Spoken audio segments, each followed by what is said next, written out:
What's going on?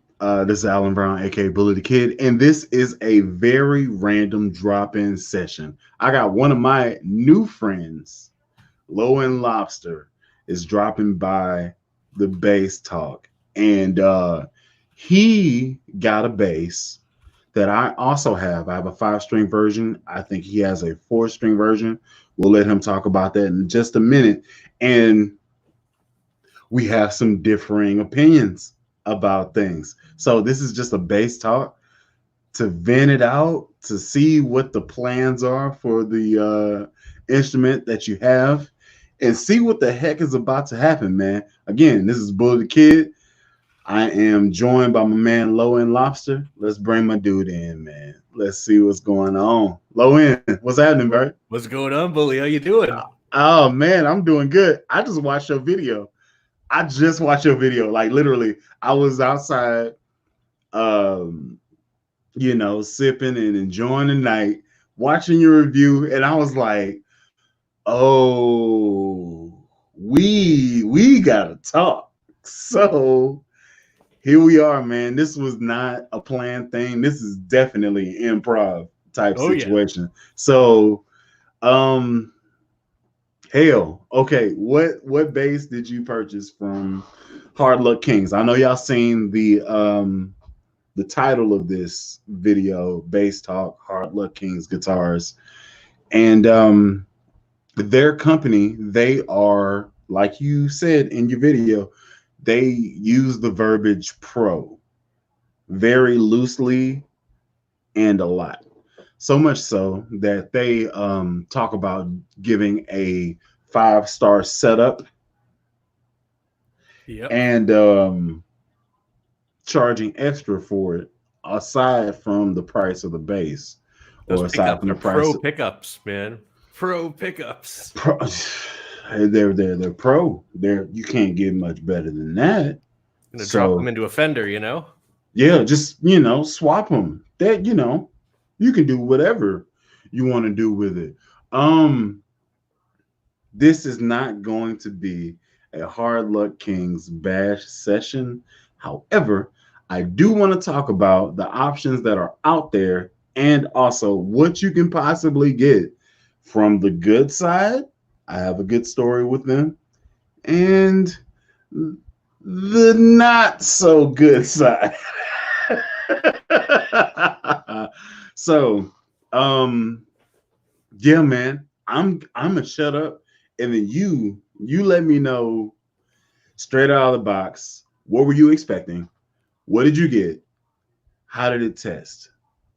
Also, if you really want to see this real time with a lot of theatrics and very well scripted humor, you can go and check out my man Low End Lobster on YouTube. Just type in Low End Lobster exactly how you see it on the page here, and you can check out his review of the bass. I just watched this review literally a minute and a half ago. Literally a minute and a half ago. Probably a minute and 45 now that I said that. So this is all fresh, and I'm sitting here like, we need to talk. So bass talk. I'm gonna leave it alone, and then you take Okay. over the stage, my man. So Hardluck Kings, I mean, I've seen their ads on Facebook a lot. I'm not really that big of a social media guy, so starting this channel and getting onto Instagram, that's all new to me. But I was always on Facebook, and you see the ads that pop in every now and then. Hardluck Kings, we cut out the middleman, pro guitars, and they make implications basically that, hey, you're getting ripped off elsewhere. You got to come here because we know what we're talking about. We got the good stuff here, cutting out the middleman, giving you the direct pro uh, instrument. So I said, I'll check it out. I go on their website and I see they're pre-ordering for Series 19. Now, the only other instrument I'd seen from them is the Wolf, which, oof, have you seen that bass? Because, anyways, so I look through their inventory and I see that they have this bombshell bass, which is a jazz bass, and it has these bombshell inlays, which don't look too much like bombshells if you check out my video. Well, listen, I thought they were cool. Our first look, I like mine. I've never seen that before, so I mean, Hey, not that there's anything wrong with it, man. once you say it, you gotta look at the video. Once you say it, I'm just gonna leave it alone. Once you say it, okay. Hey, you know, some people like their base is decorated a certain way. I'm not going to judge anyone, bully. So I'm just teasing you, man. Take it easy, easy. So I pre-ordered this base. It takes a while to get here, but it finally shows up. And first off, no T-shirt. What's up with that? The hell? So I open it up, I unbag it, and at first glance, it doesn't look bad. I mean, the painted neck is kind of new for a cheaper instrument. Usually, it's an unfinished or very roughly finished matte maple and fake rosewood or something like that. But no, this thing had a painted neck, beautiful painted body. It looked nice, 10 feet away. But then as soon as you start to get closer, the label on the headstock was not that good.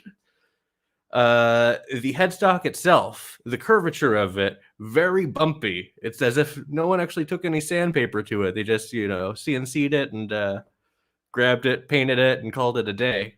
And yeah, so I was looking through the instrument. The neck was fat. It was neck heavy. The instrument itself felt like it was a million pounds. I mean, it was 10 pounds. I have some 10-pound bases, but the way the weight is just distributed on it is not that great. So I let it sit for a while. Maybe I'm just being too judgmental, and I pick it up every now and then. I'm like, ugh. And the setup, the strings are way up off the fretboard, and I really didn't want to spend. I set up all my basses, most of them. I usually have a guy, Dom, over at Third Floor Guitars in over close to Boston. He's my man, but unfortunately, with the shutdown, he's a non-essential business, even though he's essential to me. So I got to do the stuff myself, and this bass just really wasn't put together well. I'm not sure if in different series they source their parts from different places. I don't know what the deal is. I don't know where things are coming from, but it's all coming from the same factory, bro. Yeah, man. Let's not play ourselves. So, I don't want to cut your story off. I'm gonna drop back off. You go ahead and do the. That's all I got, man. Okay, so whenever I opened my box and I had my bass, there were things that, okay, so first off, whenever I bought my bass, it was costing $159. So I bought my bass for $159. With the 5-star setup, it ended up being around $200 to my door, which it included shipping. Yeah. So they didn't include shipping anymore. $200 to my door. Okay. All right, cool. Let's see. Is it, or can you see it? It's right there. You see it? Yeah. I see it. It's right there. Army green, bombshell bass. I had 3 issues with the bass. And I want you to actually hear this. So I'm actually getting my microphone really close to me. First off, the pickups, they're not as responsive as a pro bass should be. Okay. I have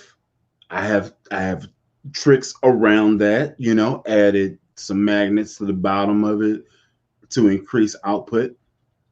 That'll push me to where I need to be. Also gutted the electronics, the control section, and added in a preamp. So I have a Audaire preamp that's in that bass, which has 3 stack knobs, volume blend, high mid, low mid, treble bass. And it gives me what I need. Now, things that you ran into. on your video, you ran into a noise issue. Oh yeah. Yes. So because I ran into that too, and it was very prevalent whenever I soloed a pickup. So what I ended up doing was I shielded the inner cavity. I put copper. I You wouldn't call it double stick. I put copper Shielding tape. I know what you're talking about. shielding tape underneath the pickups, and then through the cavity that the wire goes through, I did a wire and jumped it over into the control plate cavity, soldered it there, soldered it on the other end, so they're all one plane. Mm-hmm. So I did all that, and then I took a wire and soldered that to the negative of the jack to zero out everything because the bridge was going directly to the jack. So if I bring it there, zero playing field, good, solve the problem. Now, most people don't have that skill and don't have that knowledge. So they'll attack the situation like, crap, I just paid $200 for this POS base and I can't take this out and do anything with it. I had this, I did my review, put it on my channel. There were problems. I was like, okay, cool. What do I know what to do to fix it? And let's make this a beautiful idea. So I did that. Now, I can't bring this bass to my church and play because it's so hot because of the magnets. I added neodymium to the ceramic magnets and then added a preamp. And it's a 9-volt system, but it's so firecracker hot that they can't control me. It's a lovely problem to have, actually, now that I'm talking about it, because if it was a situation where there was a monitor in the pit where I'm playing, oh, I'd be loving it. I'll give you a naked signal. I don't care. As long as I can hear me being funky right here, that's all. I mean, really, that's really all a bass player really wants. He just wants to groove, get the sound he's looking for. He don't really care about the people. We don't care about the people. We don't. Let's just be real. You know what I'm saying? Guitarists. Yeah, I'm just saying. I'm saying it because most bass players don't speak out. We don't like guitarists. We don't like keyboard players. We are really cool with drummers. Oh yeah. Rhythm guitar players and the orchestra section. So if you have like a trumpet or a trombone, saxophone, those people, because we're fillers of the groove. We can mold this thing to be what we want it to be, and it can feel real good. You know what I'm saying? Yeah. But if we're not there to be the foundation to this building of funk, that's pretty much how I describe it. Then everything falls the hell down. But that's the thing. That's just my theory. I'm not going to force it on you. We're here to talk about the bombshell bass. So, do you have a bass available to look at? That one? No. Okay. What happened? It's gone. What'd you do? I sold it. Did you fix anything on it? So I sold it on Sunday, and then I'm like, oh shit, I gotta review this before it goes out, because I was planning on reviewing it later on in the week, but I posted like usually like 5 or 10 for sale on Reverb, and then just do my regular schedule, and if someone makes me an offer, or if there's like a little tickle or something, maybe I'll put a video together. But I wasn't expecting anyone to put any like, I'm just gonna buy this. So I woke up Sunday morning, I see someone just straight up bought it, didn't even give me an offer. Like, dude, make an offer. Okay, number one, so what'd you buy it for? What'd you sell it for? And because these are things that people may want to do. So what did you buy it for? I pre-ordered it. So I got for $179 plus. What the hell's going on with your right hand, man? It wore off. I don't know what happened, man. People press that like button, and then here's the thing, man. If you're watching this, this is weird. This is weird, and I don't know why he's deformed like this. But if you hit the like button on this video, his hand will actually change back to a normal hand. I don't know why. I don't know what. I don't want to see his mom. I don't want to think about how that happened. All I know is if you hit like in this video, his hand will change back to a normal hand. Let's move on. Let's move on. Hopefully some point we'll get there. I'll keep you posted. I don't know if people are actually hitting like or not. But yeah, let's talk about it. What were we talking about? I went on a segue. You just clap your lobster hand? Yeah. It's don't do that like that's normal, man. Like don't like you. Not while I'm drinking, bully. Not while I'm drinking. I'm just saying, you just out here like, nah, man. You know, everybody. We out here clawing it, trying, crab in the bucket. We're just hanging out.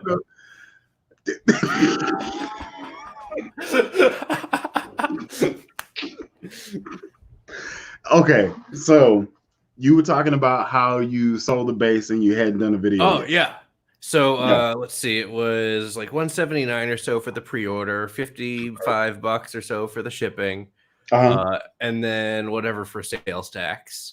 And I pretty much sold it for what I paid for, which was I listed it for $240, which was basically whatever plus the tax, and didn't make an offer, but yeah, $240 plus a little less for shipping. Okay. And you didn't do anything to sort of didn't do anything. I really don't do anything to my instruments like that I review unless there's like certain modding series. Like I got the Sterling SUB that I'm actually going to be making a video on. I've had that for a while. I got that for $220. Oh, you got one too? It's right there. Nice. Yeah, I have a pickup that it's a Wilkerson pickup, Alnico 5. Okay. I've been thinking about throwing it in there. I just don't know if I'm gonna keep it because this may be one of the bases I put in the giveaway for whoever to drop in. I don't know, man. I'm just out here now. What I might do, because I don't have a reason not to, is put that pickup in this Hardluck Kings base and wire it up. Why not? Hey, why not? I don't have a reason on you, man. Like, do the electronics how you like, and I got the preamp already, so it's literally just screw in, screw out, done. I could throw in a pickup switch to where I'm doing coil tapping to it. It has the wires for it. I don't know. I just don't know. I'm gonna talk to the dude that's doing my signature bass, and I'm gonna give it to him. I'm gonna be like, hey, make this sexy, and then boom, go, and then see what happens. So we'll see. It's a thing. It may happen for Christmas. This bass that I'm getting, my signature BTK5, in a year, I might have to send it to you so you can do a review in a year because I got a love on it. I got a funk on it. It has to be worn in to me. So it may be a thing because I think I'm supposed to have it before August, my birthday or whatever. And it's gonna be a monster. Have I talked to you about this bass? I've seen some of the sketches that you've posted on Instagram, and then you showed that knob layout, but we haven't really talked about it that much. No. Okay. Well, let's put a pin there, and then we'll come back to it in a second. So that was the pin.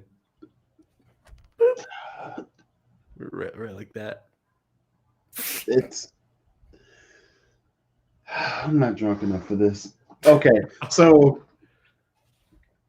Red Solo Cup. Here we go. All right, so we're here now. We're here. So, um, pros and cons about the Hardluck Kings base, and I'll give you the floor. Okay. Cons. I feel deceived, honestly, with all the marketing and stuff. That feeling of deception or being deceived is a con. Pro. The body wasn't bad. I mean, you can buy a white jazz bass body on eBay anywhere, but it was a jazz bass body. It was a bass. It had 4 strings. Those were good things. Outside of that, though, if you see this instrument as a blank canvas and it feels good to you, that's fine. But as an out-of-the-box instrument where you're paying money and you're expecting a functional instrument that you are going to use, it's garbage. It's a very strong word. Okay, so on my side of the fence, whenever I brought the bass out, I just want to say that I got my bass on a Thursday morning, came to my job because, Oh, I know. I don't need my wife to know what basses are coming to my house. It came to my job. I did the unboxing at my job on break, with a friend. And I liked it. And then that night, I did a gig with it exactly how it was, swapped the strings out, set it up how I like on my 15-minute break for liable reasons. I'm not going to. So it got done and I gigged with it that night. I liked it. It just didn't have the booty I was looking for. Like I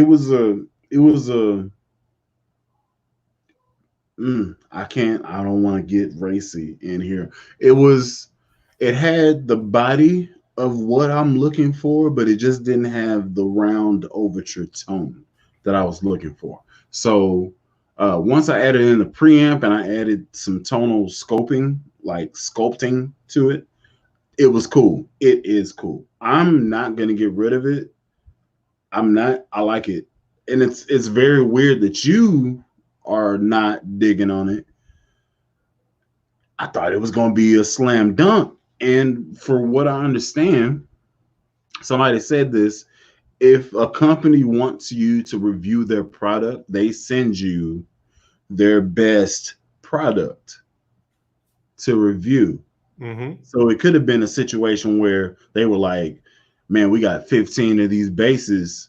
This is the best feeling one out of all those 15. Let's send this to him so he can give us a good review so that he can put that out on YouTube to give us exposure so that other people can buy it. And you, who is a bass connoisseur, the AKA Guitar Center of the northeast of the Atlantic Ocean. Yeah, the northeast. Yeah, you up here, the Massachusetts Guitar Center. I don't know, man. It's really messed up. So I watched your video and I was like, I hear everything that you're saying, so I can't say that it's BS. Like while you were playing, the stuff you were playing, it sounded good. Like you playing, you're good. So thank you. While you were playing, the sound of it, the 60 hertz hum was there the whole time. Both pickups, soloed pickups, it was just there. And then like you would just like, you'd sit there and you do this right here. And then it was just there. And I was like, oh, that's funny. That's hilarious. That's with the crickets. That's funny. That's funny. So let me ask you a question, Bully. What's up? How much did you pay for that preamp that you put in there? I paid, very good question. I paid $109. $109. Okay. So And it's a screw and plate. You don't even have to solder it. okay.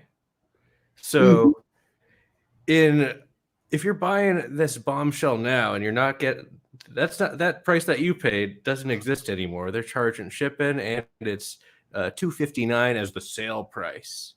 So you're spending that plus shipping. You're paying low 300 plus tax, and then another 100. That's $600. Yeah. Well, yeah, like you're getting in the $500, $400 range, and you know what you can get for $500 or about $500 that actually just showed up today. Stay right there. What are you? This is going to be good. What are you doing? Oh, hold on. Are we getting an exclusive? Hold on.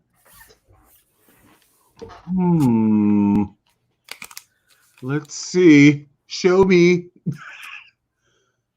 Oh, that's a Talman 500 series? 505. Yeah. Nordstrands. Yeah. I paid $460 for this. Brand new, shipped. Where?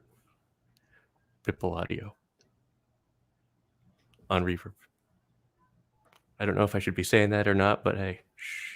I mean, listen. I just asked them, like, I'm just a guy. Like, I just said, hey, what's your best price on this? And they said, oh, shoot us an email here. And I did. And then they sent me an invoice. And I'm like, cool. Let me see that thing again. Look at this, man. The pearloid pickguard. Oh, it's it. The light's not doing it. Is it gray? Is that like a metallic gray? Yeah, like a lighter gunmetal metallic gray kind of thing, and then the roasted maple neck. I'm gonna tell you this. I've had 2 Talmans. I still have one. It's a 105. It's over there. And I had a 310. The 310 was a sparkle green 4-string. And I would have thought it was the perfect bass had it been 5-string. I would have just chilled and just been good. You know what I'm saying? So that's the reason why I have this one. So we may be talking after this is over with so that I could maybe put that as a gift and then get this one that you have. So I do need to ask some questions. So my question is, does it tonally matter that you have a roasted neck? Do you see any difference in the sound shaping? Does it feel different? I know that the love is different when you go up in the scale of Ibanez, but does it really matter? Because listen, I had the 310, so I know that the switch at the heel of the bass does coil tapping. I know it. Oh yeah, I had it. I know it. Yeah. Does it matter? That's what I want to know. I have a hard time answering questions about the impact of the variety of woods on basses. I know they have a very significant impact. From what I understand, the body has the most impact, and then, your fretboards. But the neck material, I'm not exactly sure what difference that would make. If you're talking very, very slight specifics, I mean, I'm not much of an audiophile either. I'm not listening with FLAC audio files and stuff like that. So those little very slight differences, I'm not sure if I hear them or not. What I do notice about the roasted maple neck, though, is it's very solid. It feels very, very sturdy. Like, it feels like you can take it off and beat someone with it, honestly, and it wouldn't even get a dent. It feels like real hard. It also feels kind of heavy. I think it might be because this is a 5-string and they're using these fat tuners, but it is a little neck heavy. I kind of wish I went with the 4-string. No. No, and I'm gonna tell you why. Why? Because it feels so good. Like I had the 310. Okay, did you hear this story? Why I don't own that bass anymore? No. So I played a gig. And we were doing a Sade. It was a Sade. Who's the other chick, man? It was Sade, Aretha Franklin, and Anita Baker. It was a whole tribute concert. Nice. Like just a tribute concert, and we just ran songs and ran songs and ran songs. It was like 9 songs in a row. They best of. Look up, and I would just flip a switch to get a different tone to get in there. You know, roll it to the front pickup. It's a P pickup. So boom, I'ma cherish the day. You know, and I'm up in there, and then like we go and do respect right after that, and so I have to come and get some more bite on it. The dude bought that bass. Like the set ended and they were doing the DJ. I was packing up my stuff, and the dude was like, I don't know what bass this is, but that's the sound I want. So what is your price for you to get rid of this bass and sell it to me? And I was like, yo, you can buy this bass for like $300. He was like, yeah, but I got a gig tomorrow and I need this now. I was like, okay, well, you tell me what you want to pay. And he was like, I'll give you $500 for it right now with the case. And I was like, okay. I gave it to him. And he was like, $500 cash, boom. And then I was like, shoot, let me get my tuner and my cord. And then that's why I don't have that bass. And he played it. And this dude is touring. He's touring around right now with an R&B artist with that bass. Wow. Now, and that happened a year ago. Like that's his bass. Like that's his bass. Like that's the thing. And I was like, wow. The only reason why I got rid of it is because it was a 4-string. If it would have been a 5-string, I'd have been like, I'm gonna sell it to you. It's gonna be $100 more, but I gotta order another one. Like I can't. Like I can't. It's so let me see it. Let me see it again one more time. So you have Nordstrom pickups. Yeah, Nordstrom pickup is a PJ configuration. PJ stacked you have got volume blend, treble, bass, and this is a active passive. And when it's on passive, the treble is a passive tone. Let's go. How do you switch it to passive? What's going on? Are you for real? Yeah. Okay, so on my 4-string, it was a coil tapping. So like in one, it was like series, and then the other one was like parallel, like a Stingray type situation. So, where'd you get this from? Pipple Audio. And this thing will make its way into the review rotation. I like how you rock, man. Go ahead and share the love, man. Gotta share the love. Listen. If there's some girl you want that you want to check out, you have carte blanche. I'm up here like I need to put my hands on her. Listen, I do have to tell you this. She will get slapped, and I'm very sorry. If it comes to my house, it's gonna get slapped on. Don't send me your Rickenbacker because so many videos of slap situations are gonna happen. You listen. You don't. That's my okay. So I don't know how long I'm up here stuttering. Okay, so I don't know how long you've been like subscribed to me, but I do have to tell you the hierarchy of holy grail bases for me, right? So I'm gonna tell you each one, and then you can be like, yes, no. Okay. Number one, ivory gold hardware Music Man double humbucker bass. I'm talking ivory maple fingerboard gold hardware double humbucker Music Man bass. That's Eleanor's. Gone in 60 seconds. That's my Eleanor. That's my Eleanor. It really doesn't matter what you think. This is just mine. I'm giving my opinion. You got me on camera. You want something from me? Listen. I'm telling you, that's one.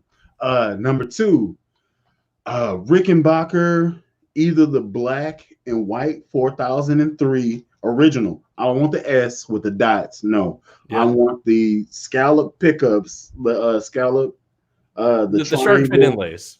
Yes. I want the original 4003. Yes, either black or blue and white. Oh, the blue, preferably blue and white, because the blue. Oh my god, yeah. The midnight blue. Oh, it's perfect. Just so gorgeous. Like it's perfect. It's perfect. I got the slap on an S, like it was like a 4003 S with the dot inlays, and it sounded so good. I was like, oh God, I don't have $2,000 just to pay for this.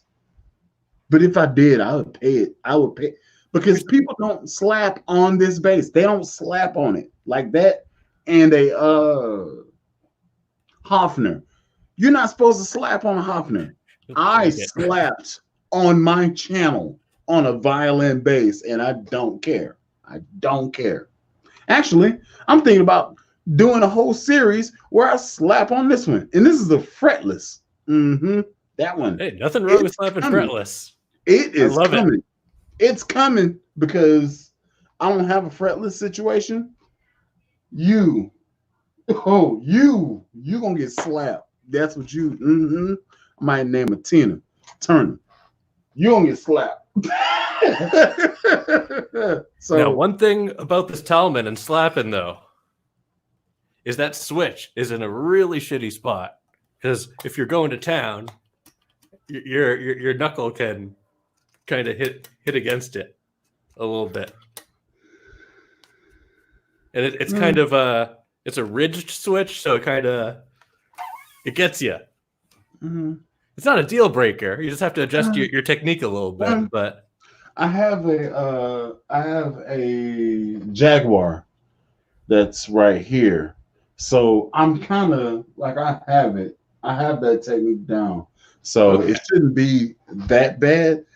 And while I was slapping with my 310, it wasn't a thing. So maybe just how I do it, it wasn't a thing that popped up. But if you send it in rotation, bring it on, because I got a thumb and a finger, and it's gonna get nasty real quick. So listen, yeah. And you, MJC? Oh yeah.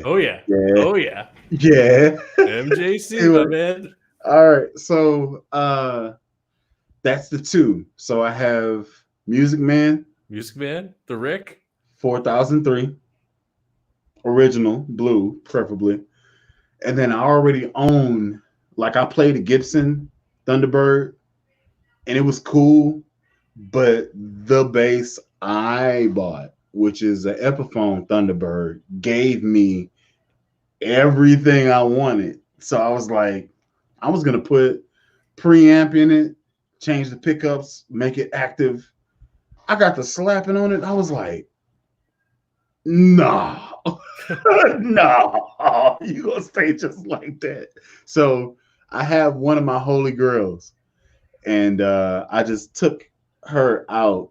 She's my god chick. I call her Raven, Teen Titans Raven, whatever. And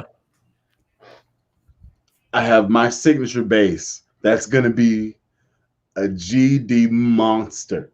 It's gonna be a monster. And let's go ahead and talk about that. So my bass is going to have P pickup, Music Man pickup. It's gonna have an Ardare preamp. Okay. It's going to have high mass bridge. It's going to have the option for string through and also string through body. It's going to have the body, the same paint job as the headstock. The fingerboard is going to be ebony. The frets are going to be stainless steel. The neck is going to be 5-ply. One piece of it is going to be, well, I guess 2 if it's 5-ply. 2 pieces of it is going to be purple heart string. Nice. And the body is going to be alder. What's the body? Alder. Oh, alder. Cool. Mm-hmm. Good wood. It's in the process now. This is the most that I've said about my bass on this channel to you. So for the 25 people that are watching, a monster is coming and nobody's stopping it. Not even a pandemic. It's coming. So what color? Give me my piece. Oh, that's the surprise. Yeah. I mean, if you one watch final channel, detail, leave us wanting. If you watch this channel, you have an idea of what color is going to be, but there's going to be a twist on what you know if you watch me. And it will be offered in 3 different colors. So it's going to be, I don't want to say, it's going to have some visual value. It's not going to be like anything you have in your collection. I'm going to say that. Oh man. And it won't break the bank. Hopefully, it just depends on how we come out with it. It won't break the bank, but it's going to be legit. It's going to be legit. This is going to be like how I'm setting it up. If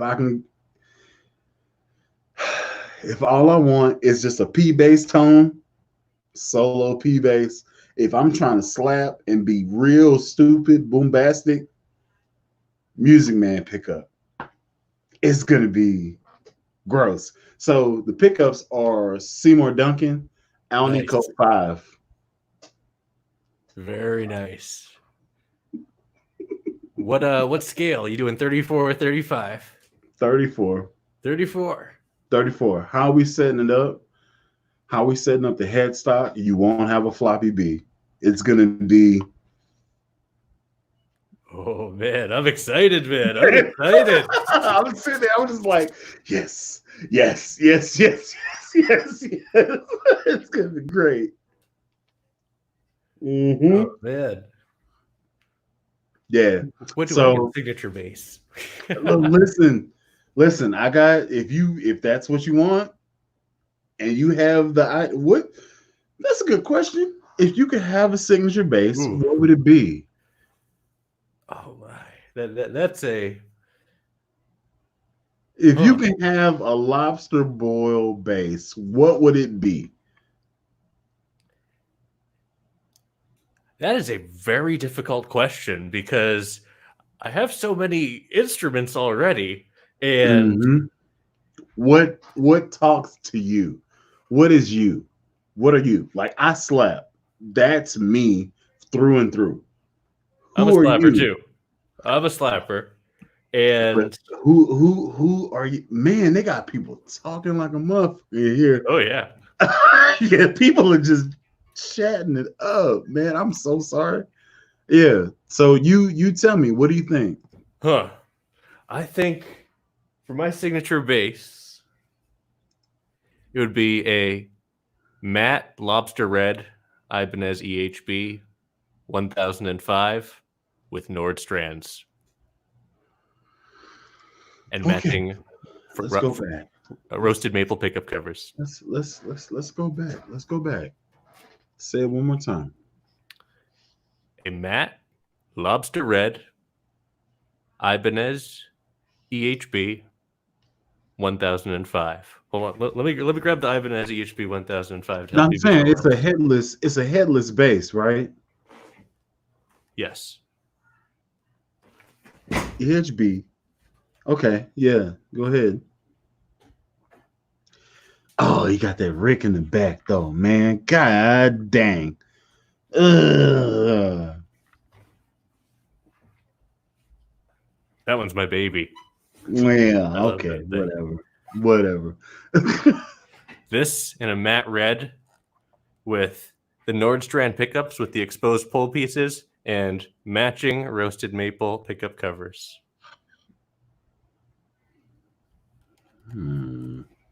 How light is that? I feel like that's really light. 7.2 pounds. 35-inch scale B, 33-inch scale G. Ooh, let me see the headstock. Oh, it's multi-scale too. Mm-hmm. Doggone it, man. You just got money just to spend like that. Dang it. That's nice. Plug it up. Put it in the orange. Let me hear it.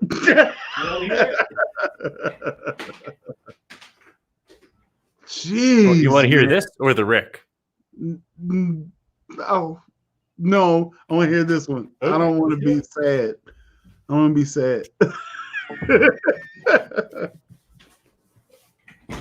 Get me depressed on my doggone stream, man. That's not cool. Oh, it's so gritty. It's on the bridge pickup. Here we go. Oh, give it to me,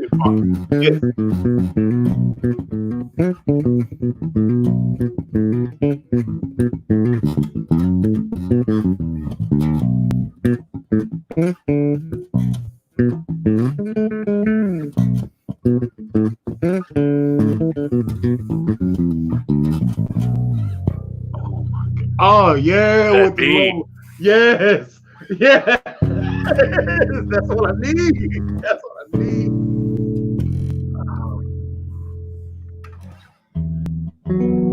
Man, I need you to slap something. Slap something. Please slap something.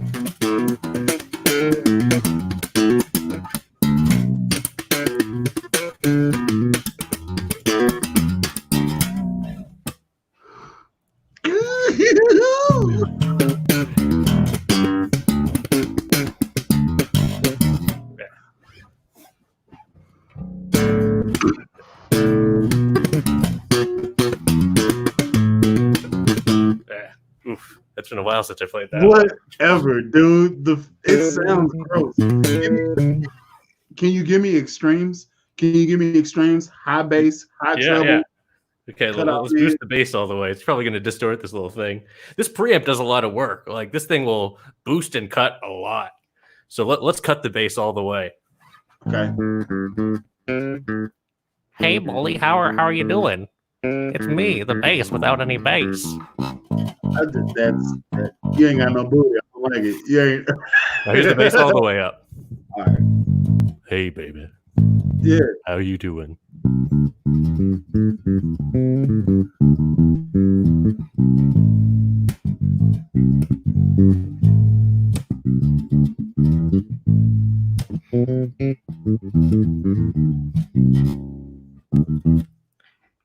Oh man, slap something, please. Oh my all the way up, God. yeah.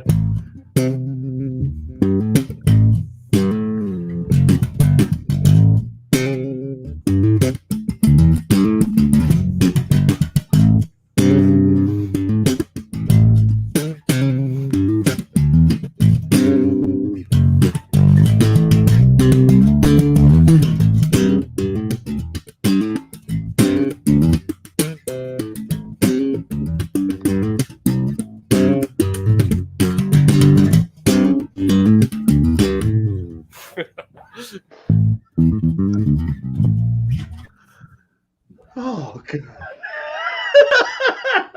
Okay, so I've never played a multi-scale bass before in my life, so I don't even know I'm sure you can, get used to it while playing it very quick. But I was just sitting there, I was like, that sounds so tight. It sounds so tight. Like it sounds, how you can have a maple fretboard and there's mid and get lost in the translation. You doing the slap stuff and you doing all the voicings, it was just there. It was there. It hits and then drops away. Sorry about that. And that was good, man. Thank you. Oh man. Yeah, definitely. It feels and it sounds very precise. Yeah, that's exactly what I would describe it. So, that brings me up to a good question. Unless you're a bass snob, normal people don't hear the difference between maple neck and rosewood. Unless you're a bass snob. Mm-hmm. As a bass snob, what do you prefer? Ooh. See, I'm a multi-dimensional bass snob, you see, because part of me is snobby about the aesthetics, and I'm very particular about that stuff. Okay. If it's a if you gonna be out here, if you have a Rickenbacker, there's a definite look you are looking like. If you have a Rickenbacker, chances are you got a tie on. There's a chance. You saw my 5-string review. I had that tux going, man. There's a definite chance if you have a Rickenbacker and you playing it, you got a tie or some wood bottom shoes. You out here for business.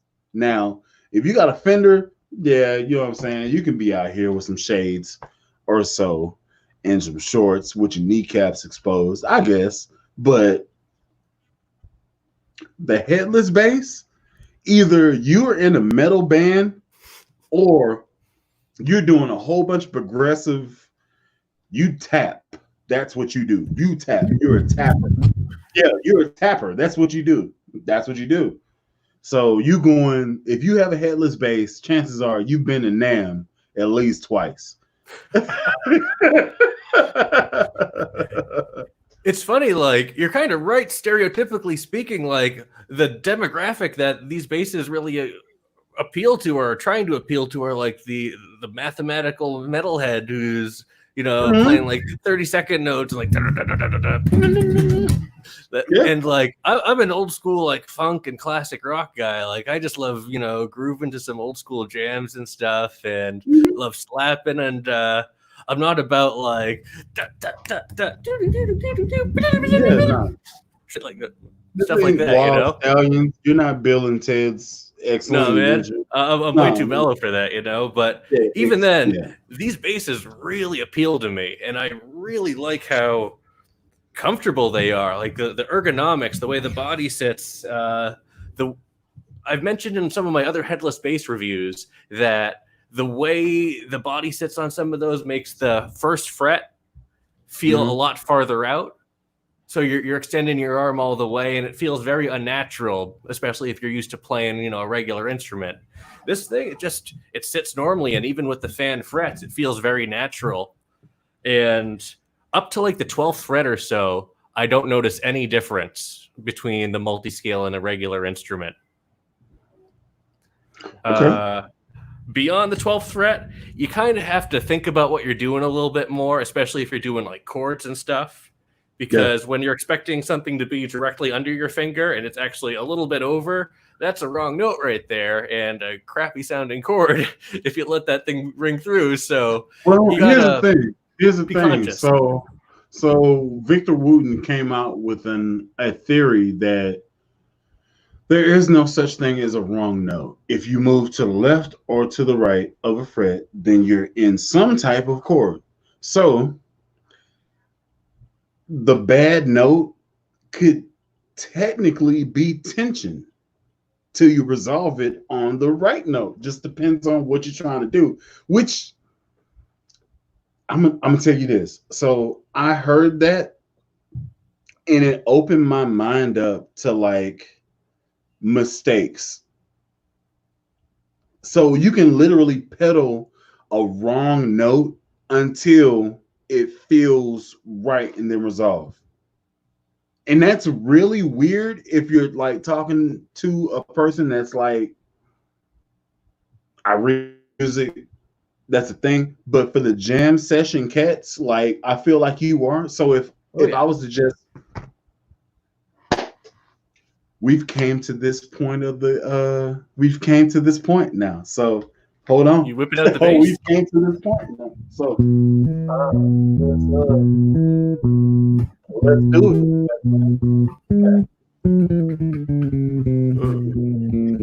Oops. Which girl? Oh, let's grab Fretless. Let's do Fretless.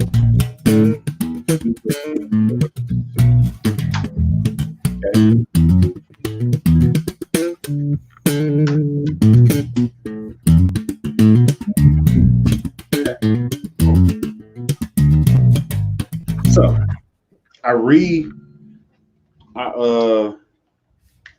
recently strung this bad boy up with flats and put it on a fretless neck. So this is the fretless neck. Only thing they have is just the lines for what they're supposed to be.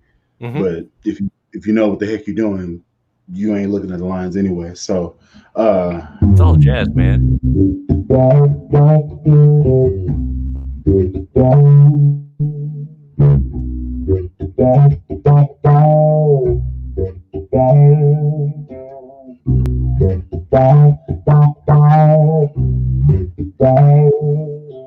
Right?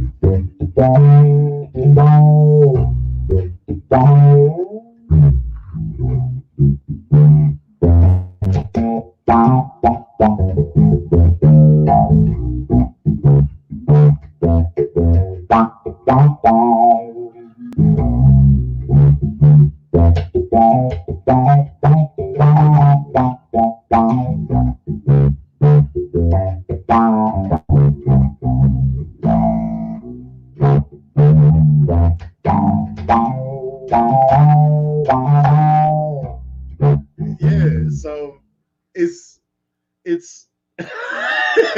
that's, I didn't plan that. It just happened that way. I'm glad you brought that up, man. And the fretless really illustrates the point you're trying to make, where with a fretted instrument, everything is very, ones and zeros, whereas with fretless, you have a lot of flexibility between the notes, and you can really make those voicings and those transitions, I don't know, cool and unique and like really fun to listen to, I don't. I'm the type of person that does this. I do that.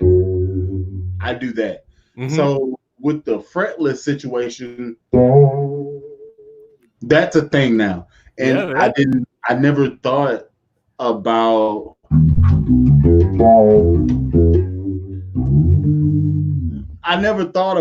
doing any of this stuff until I didn't have the restriction of frets to sectionalize the sound that's coming out. Like once I actually get this sliding the octave, like sliding the harmonic up, once I get that down, it's gonna be stupid. So once, and this is the envelope filter that's on my amp. So that's cool. So that's why it sounds like that. It's just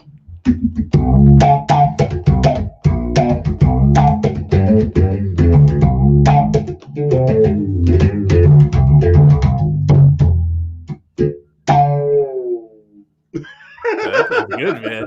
Yeah, man, it's cool. It's cool, man. And this is gonna be where I'm at.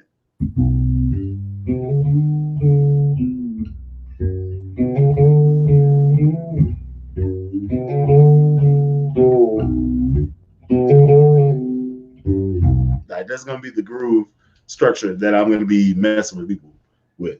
So that's coming. It's coming very soon. Next week. It's coming. Cool, man. Hey, what kind of flats do you have on there? This is DHS flat wounds. So whenever I did the review, I put it on a Donner bass that I have over here, and it was a fretted bass, and I liked how it sounded. It gave me a very Motown type of feel and stuff like that. So I was like, okay, I have this fretless neck that was just chilling, and I wasn't using this bass with the fretted neck on it. I wasn't using it. Now, keep in mind, this is what's wild about this. This was my punk bass. So this is Seymour Duncan pickups and an Adair preamp. Oh man. Yeah. So I was just like not using it for anything. And it's a perfect bass. If I only had one bass and it was this one, I could kill two necks. All I need is this. And I just wasn't using it. So I was like, if I'm just gonna chill and just like not have this bass be used for anything, I might as well just put the fretless neck on it and then just experiment. So that's where I am with this. And now I'm trying to like mess with chords. So if you watch the next videos, like a video I'm dropping tomorrow, I'm playing the guitar. I'm playing the guitar. And it's very weird. I'm going to tell you that. It's extremely strange. And I don't dabble in the dark side. However, I am Sith by nature. So I go over, see what things are like over there, and then I make my decision. And I tend not towards Jedi. It's really weird. If bass is the way of the Force, then just to shake things up, I Sith every once in a while. Only a Sith deals in absolutes. Listen. From my point of view, the Jedi are wrong. Shut up, Anakin. Play the bass. Yes, I am. All right. So I have a video that's going to be coming out tomorrow, and it's me doing a cover, and I'm playing lead as well as bass as well as drums. It's coming out tomorrow. I might drop it tonight as soon as we get off this, just because so I don't forget. And I was just messing around with it, and it's fine, I guess. I mean, I hate guitar players. But I have a question about that bass. Is that your first bass with the Adair preamp? Or which one is your first bass that you put it in there? Because it sounds like you use that a lot. My first bass is an Ibanez. With the Adair preamp that you put in it. Because I noticed you have it in your Hardluck Kings. You have it in that bass. I'm like, what got you on there? This one. Ooh, what's this? Is that a 5 converted to a 6? Nope, it's a 6. It's a 6. Now, what I do have to tell you is there's been a lot of iterations in this bass. So when I first got it, it was a SX 6-string with a solid bridge piece. Solid chrome. This was a gloss. This was the gloss Pickguard. Right. Okay. So I bought the Adair JZ3 preamp, and I got it in black, and then I got the black knobs. I put it in, and that was cool. Sounded great. I ended up hot rodding these pickups by adding magnets to the bottom of it. Okay. Ended up swapping out these tuners to some Gateau tuners there. I didn't swap out these trees. It's just, I mean, they whatever. So it's fine. And I Rhino lined the Pickguard. So this is the Rhino lining on the Pickguard, and there's nothing on the back. Everything is in the control cavity that needs to get swapped out. But yeah, this is the first thing. So originally I had the chrome bridge, and then I bought a black bridge that was all one high mass situation, and I wanted to increase the space between the strings because I wanted to slab, right? And I didn't have the accuracy to go in between. I think it was like 15 millimeter spacing. Ooh, Yeah, it was pretty that's constricted. tight. Yeah. So I think it was like 15, maybe 16, probably 15. I didn't like it. So I put separate pole pieces in here, and I used a wire.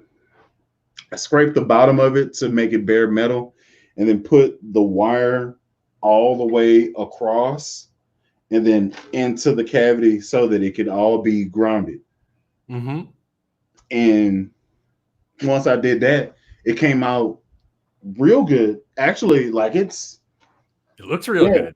yeah, it's extremely solid. So, oh, that's you don't want to do that. You don't want to do that. Oh, you don't want to do that either.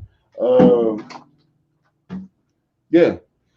Thing I like about this preamp is once you plug in the power, it tells you where the battery is as far as like um how much power you have still left in the battery. So brace yourself. Whoa. So it gives you a little blue light, little warning signal. Oh, that's cool.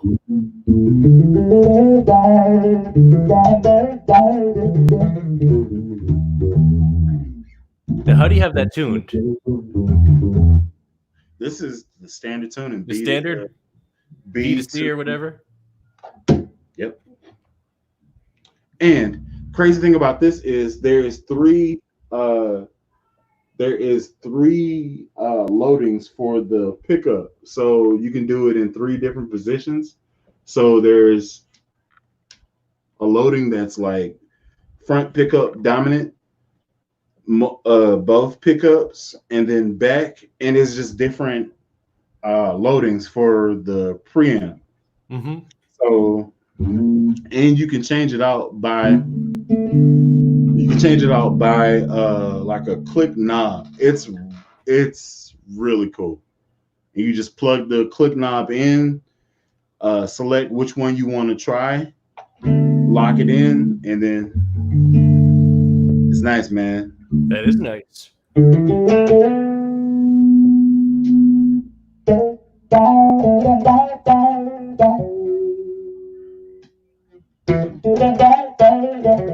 So what's the spacing at now with the new bridge? 17 millimeter. 17, nice. 17 on 6 is perfect.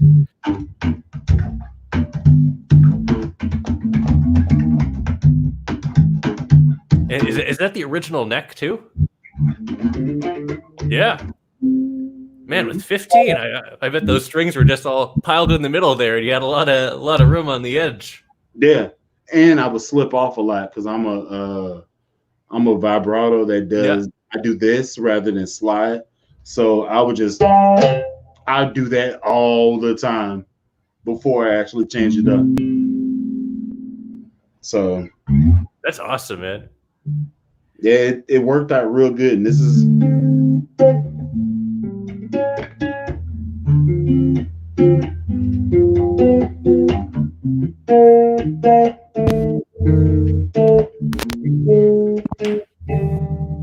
It actually worked out real good, man.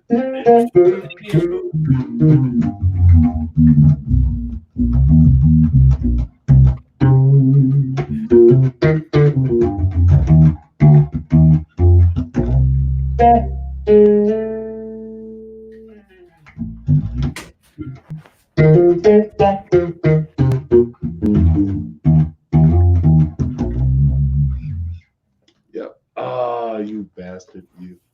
So the thing about Rick's, which is the thing about Rick's, you were saying, I don't have $2,000 to spend. They have a really weird relationship with their dealers. So I guess there's some like unspoken agreement where they don't advertise the actual price of the bass, like what they sell it for. That's why they're all listed as like $2,000 or $2,500 or something. Mm-hmm. But I bought this one brand new for $1,300. Oh, and I didn't do anything special. I didn't go through any like back channel. I just got it on reverb, man. Here's the thing. Here's the thing that I need to ask from you. I need whatever the hell hookup you have, because I'm not interested in paying retail for this bass that I call Holy Grail. I don't want to pay that money. That's why I have it. I will have it next year. I just need you to put me in the position to where I can win. That's what I need from you, Lobster. I'll after this, I'll let you know who I got this from, because I don't, with Rick dealers, I don't want to get them in any hot water or anything. But these guys, I got my 5-string from them too. The 5-string was $1,700, and those things list as $25. You have 2 Ricks? Yeah, wait, I have the 5-string. You have 2 Ricks? Yeah. Oh, this is Wally. Wally's more of my favorite. It has TI flats, and this thing sounds good.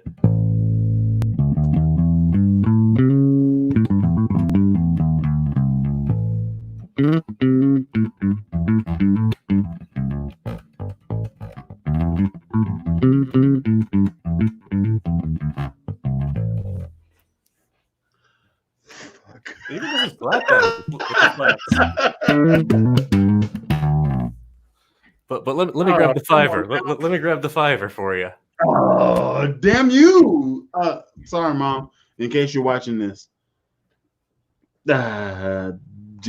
Okay, let's see. People are here. Hey, Chris. You know what I'm saying? Doing fine. What's up, Chris? You know what I'm saying? We got my man Max Proud in the building, man. That's the OG. Oh yeah. Yes, indeed.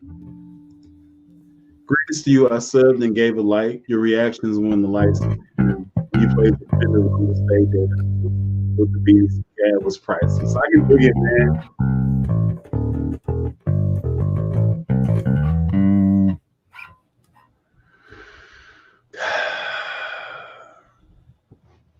This one's the fiver. Dang it. Chris Volpini's in the crib, man. He's in the house, bro. My man, Chris, what's going on, man? This thing has that real like gnarly Rick tone though. Like, yeah, man, it's there. You can slap it. Oh, come on now. Come on.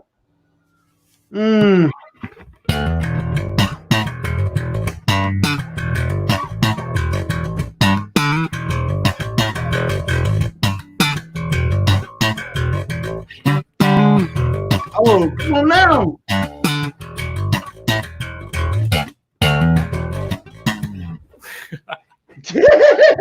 Oh, crap. I just want to play now. Thank you.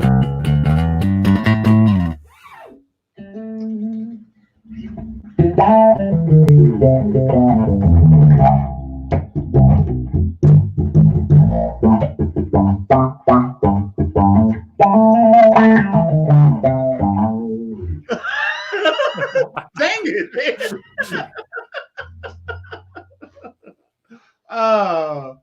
Oh, it felt so good. Dang it. This is your fault. Oops.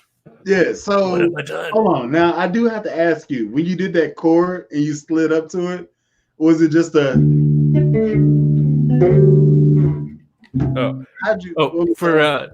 you know that song? No. That's you listen to any Graham Central Station at all, Larry Graham? I mean, yeah, but it just didn't. Hair by Larry Graham.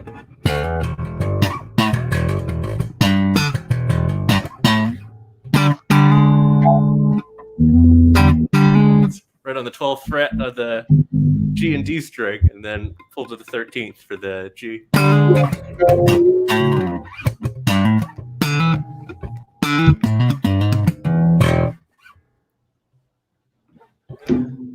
I like it. This is a fun bass too.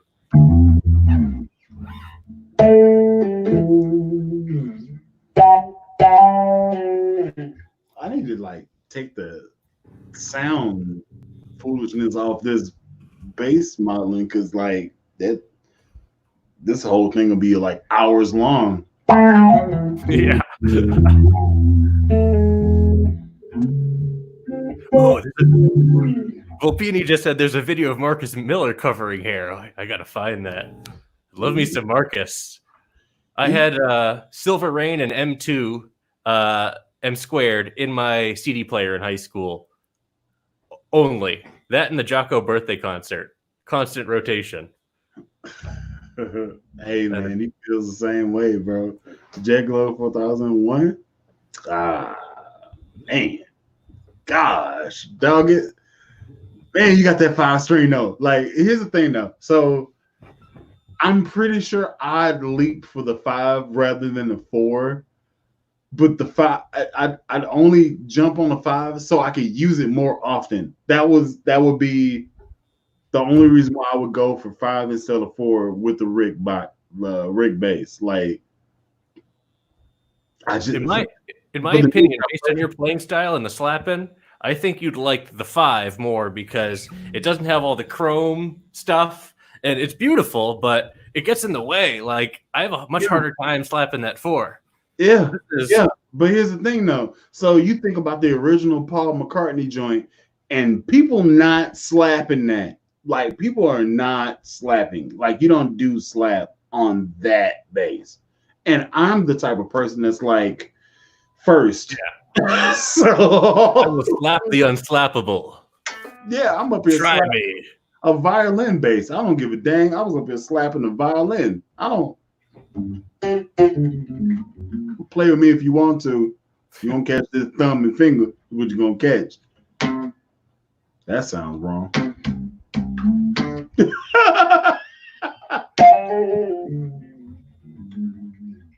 Yes, indeed. Oh, man, you made me blow the dust off this girl, man. She's a good one. Oh, yeah, man. dude, I dig that a lot. I love the mod they did to that, man. You made that thing awesome. But yeah, you're right, Chris. Rick James did slap a Rick. Yes, indeed. Volpini said it. Yep. Now, here's the thing. So I bought this, and I didn't like this because it had a whole bunch of mid presence in it, right? It's maple on hash. You know what I'm saying? So like slap tone is like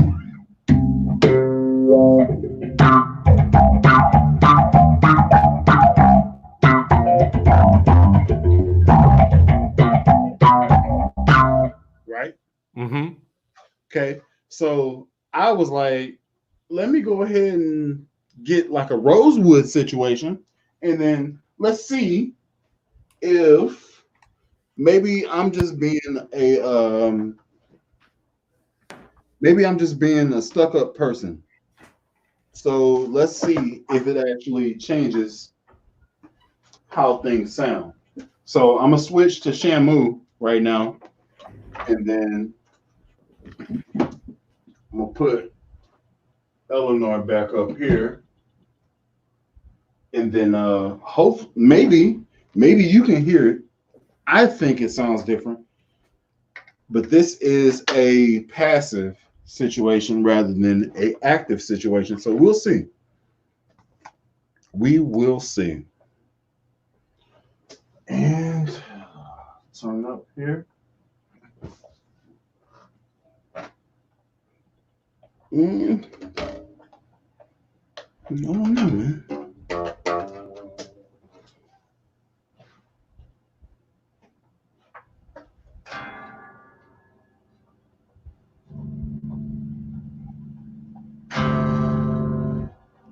She acting up? No, she there. She's being contrary. I might have to take some go and do some surgery on her because might have to do some surgery on her.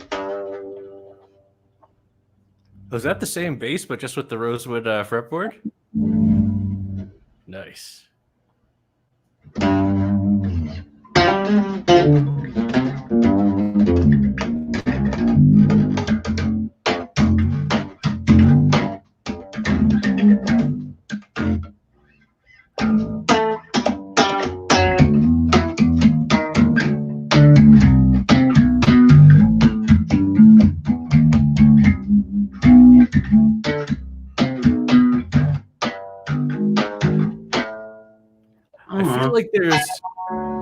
a slight difference in the maple has a bit more presence in the higher mids, just a pinch. Yeah. And the rosewood is more just in the lower mids, but just a pinch. It's just an inherent thing, and it could be the fact that I don't have the preamp in this one, because this is just passive.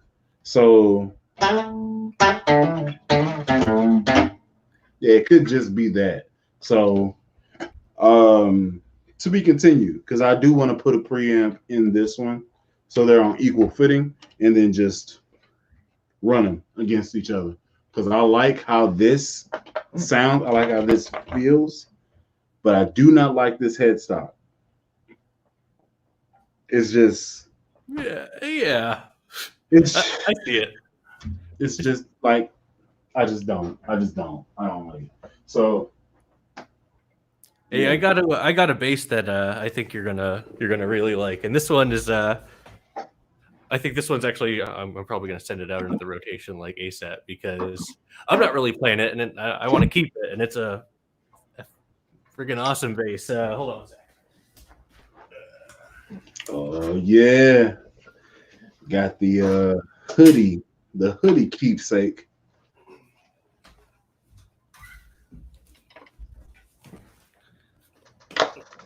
There we go. You see that? Oh yeah. All there, friend. Let you know where the battery is. Yep. And this is the bombshell. This is the bombshell. This one is Jesus. oof. It's coming with it.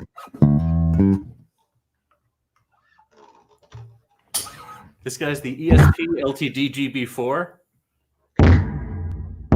I did a really early review on this. This is like my second or third review, but the slap tone on this thing is like, why does this sound like Marcus Miller? Like, listen to this.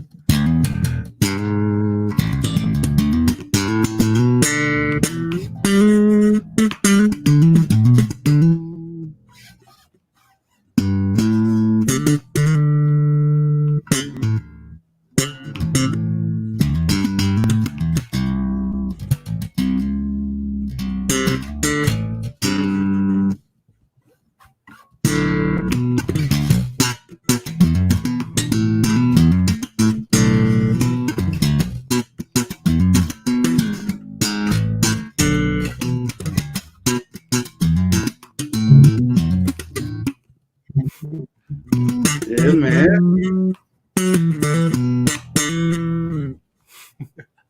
Yeah. Come on now. All right. But this thing, man, I scored this for 450, and this thing just has Seymour Duncan pickups in it, a 2-band preamp, and then has a slap mode where you pull the volume knob and it does a mid scoop, and that's what it's in right now. And this thing just sounds like nuts, man.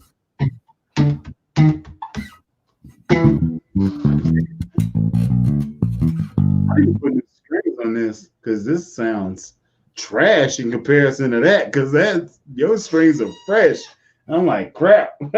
Some DRs on these. I think these are the Marcus strings, actually.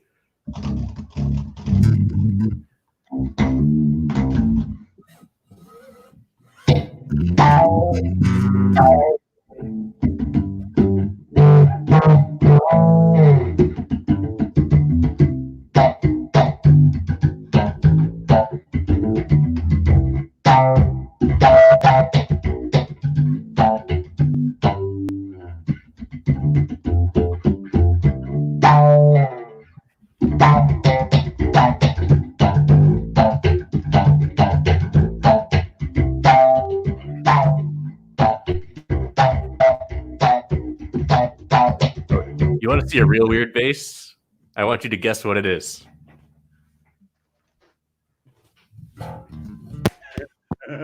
This is where we are now.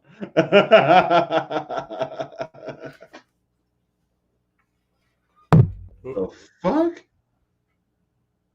Is that 3 pickups? 3 pickups, single volume. Mirror chrome finish. Is that a Warwick? No. What the hell is? You see yourself. You see yourself? Yeah.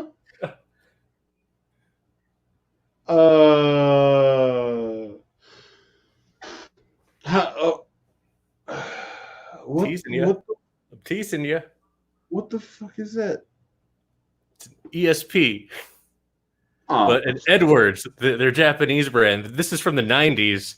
Some J-pop bass player. This is his signature model. And I'm like, what the hell is this? And I was really curious about the triple pickups and all single volume. This thing sounds so weird. Has surprising clarity. Wait. Oh, what? So, is the tone locked all the way up? Yeah.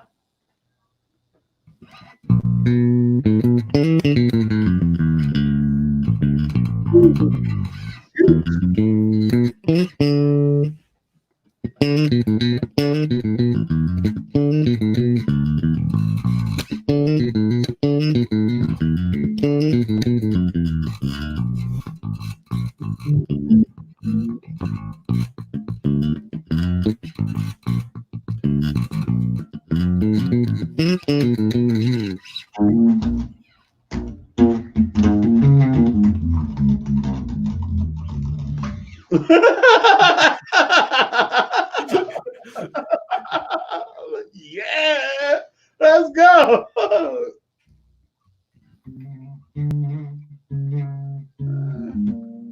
Is that what you did? It's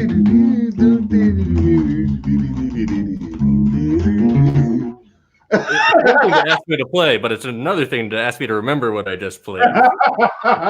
Listen. My mind only locks in for about 5 seconds, and then I hear it. I'm like, "Yes, I know where you're going. I know where you're going." And then you stop, and I'm like, "Cool. I want tacos." That's pretty much it. Yeah, that's pretty much it. I think that's what you did. Something like that. Something. Be sure to give me credit next time you play that. I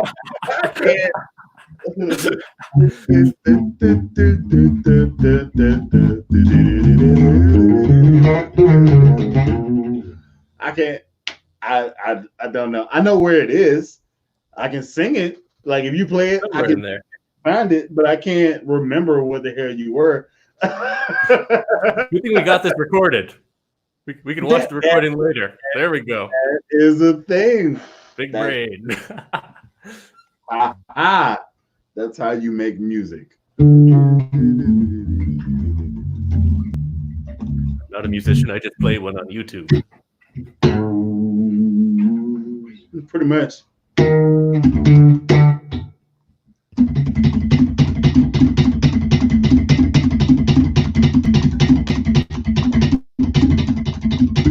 Yeah. Remember when he started this bass chat and we were talking about the Hardluck Kings in the video? That's a thing. That is a thing. That's a thing. I have the bass.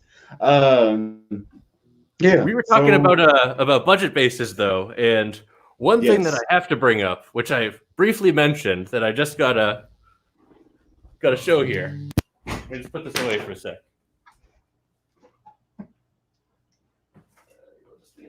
There. I have too many bases. There we go. Okay. This guy. Is that a Sterling? Sterling SUV. Got this for $220 on sale on Reverb, brand new. Way better than the Hardluck case for the price. As a 2-band preamp, it's a garbage preamp, absolute garbage, but it's a preamp. Listen, it's $220. What? See, it's a start. Maybe I think this one might be busted, but like, it's a start, and the neck is nice. The neck isn't huge. It actually plays really nice. So I'm gonna be doing a video on this where I'm gonna you can go to Audaire. You can go to Audaire, and you don't have to swap the pickup. You can just throw in a $79 preamp, and it's gonna swap everything that you're thinking. Or you can go to Seymour Duncan and pay $60 for a bass and treble preamp and wire that thing in, and then I want to do both, but I want to go the budget route, and that Audaire sounds right up the alley because I want to say this is a great canvas. This is like a really solid bass that you can turn into something really nice with just a little bit of extra cash. Yeah, I'm kind of where I am with mine that I have. I just don't know what I want to do with it. I just don't know. Like, so I have this one, and I kind of want to add a jazz pickup, and then add that functionality to it, and put in a preamp, and then wire it up all crazy and stuff with the active and passive switch and stuff like that. But I'm just sitting there like, I bought this bass for $329. Right, I buy a jazz pickup that's gonna cost probably about $100. Then I buy a preamp that's gonna cost probably like $150. So that's $250 in a $329 bass. Is it worth it? Should I just leave it alone?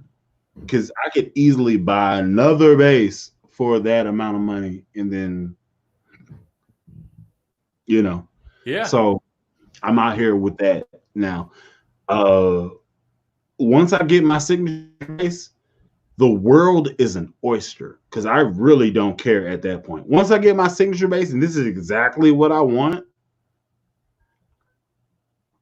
yeah, I'm gonna get another Allen Eaton because this girl right here, I was eyeing those. That exact one, the seafoam green with the gold. Oh, it's beautiful. Oh, it's gorgeous. Oh, yeah. I'm going to give me another one. It's probably going to be the black one. The black and gold. Mm-hmm. Yeah. And I'm just going to gut the black and gold and throw some crazy crap in it. That's what I'm going to do. Now, how are the necks on those? They're nice, dude. Like, you may have to do some work on the fret ends because I had to do some love on mine to make it feel played on. Mm-hmm. You know what I'm saying? Yeah. Like, it's scarred, like, so I played it straight out of the box, and it kind of like scratched my finger, me sliding up and down. You know what I'm saying? It sounded good, but it scratched my finger. So I was just like, around the edges. Yeah, let me do some love. Let me, follow down. And she's good. She's good. So yeah. Ezra, that's my girl. So yeah. So if I'm gonna choose, I only play at my church with 3 basses. I play with the Sire M2. Mm-hmm. That's both of them, and then I play with the P7, the Sire P7, and then I play with her. That's it. Like, I don't bring any other bass up there to play with. Now, me gigging around town, that's my 4-string territory. So my 4-string life, I'm pretty much rocking with the glary joints. I've been thinking about checking one of those out because honestly, like, I grilled the Hardluck Kings, but if you're paying $70 for something versus $300, like, okay, now let's talk, Yeah. All right, so with this, I'm gonna tell you like this because you're a person that has multiple bases, so you have a certain type of expectation whenever you buy something. So for the glary, you the neck is going to be way thicker than you're comfortable with. I'm telling you off top, it's way bigger than a pea. It's a baseball bat. I'm telling you off top, it's thick.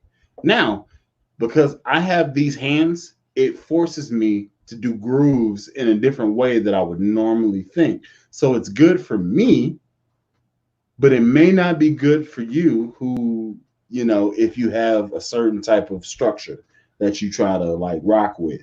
Mm-hmm. So me playing that, the people that like pick up my bass and was like, yo, you sound good, but I sound like shit whenever I play. I was like, you just trash. I don't know what to tell you. That's what I say. That's what I say. Because the way I see it is, I'm gonna be real. If if you sound like $1 million on $1 million bass, and you don't sound like at least $1,000 on $1,000 bass, chances are you trash. That's just my. I was actually thinking about that when you're telling the story about your Talman, where that guy's like, I want that sound. And I'm just thinking, like, bro, sound's in your hands, man. Like, you can only get so much out of an instrument, but a lot of it's in you and you're playing. Listen, he wanted to pay $200 more than what I bought it for. He had it. He had it. He took it. That's fine. I'm whatever. You should have been like, oh, I don't know. How about 300? I told him, I was like, yo, you can buy this bass for like $249 if you go online and you just wait 2 days. He's like, no, I got a gig tomorrow and I need that like today. I was like, all right, that's fine.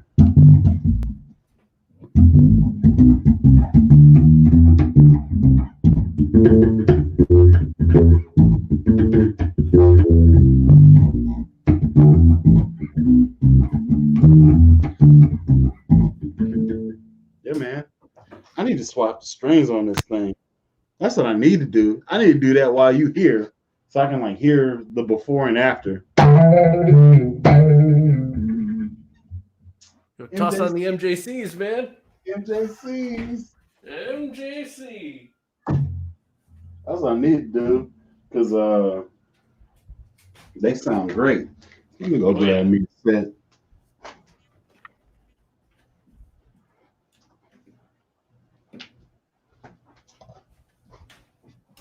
Oh yeah.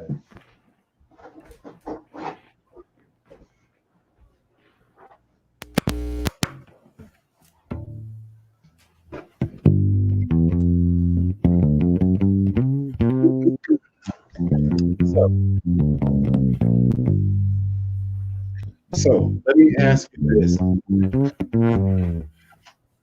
Let me ask you this. So you play out of an orange amplifier, right? Yeah. For my office, at least. What's your dream setup? I'm not like crazy about amps. Like, I enjoy amps.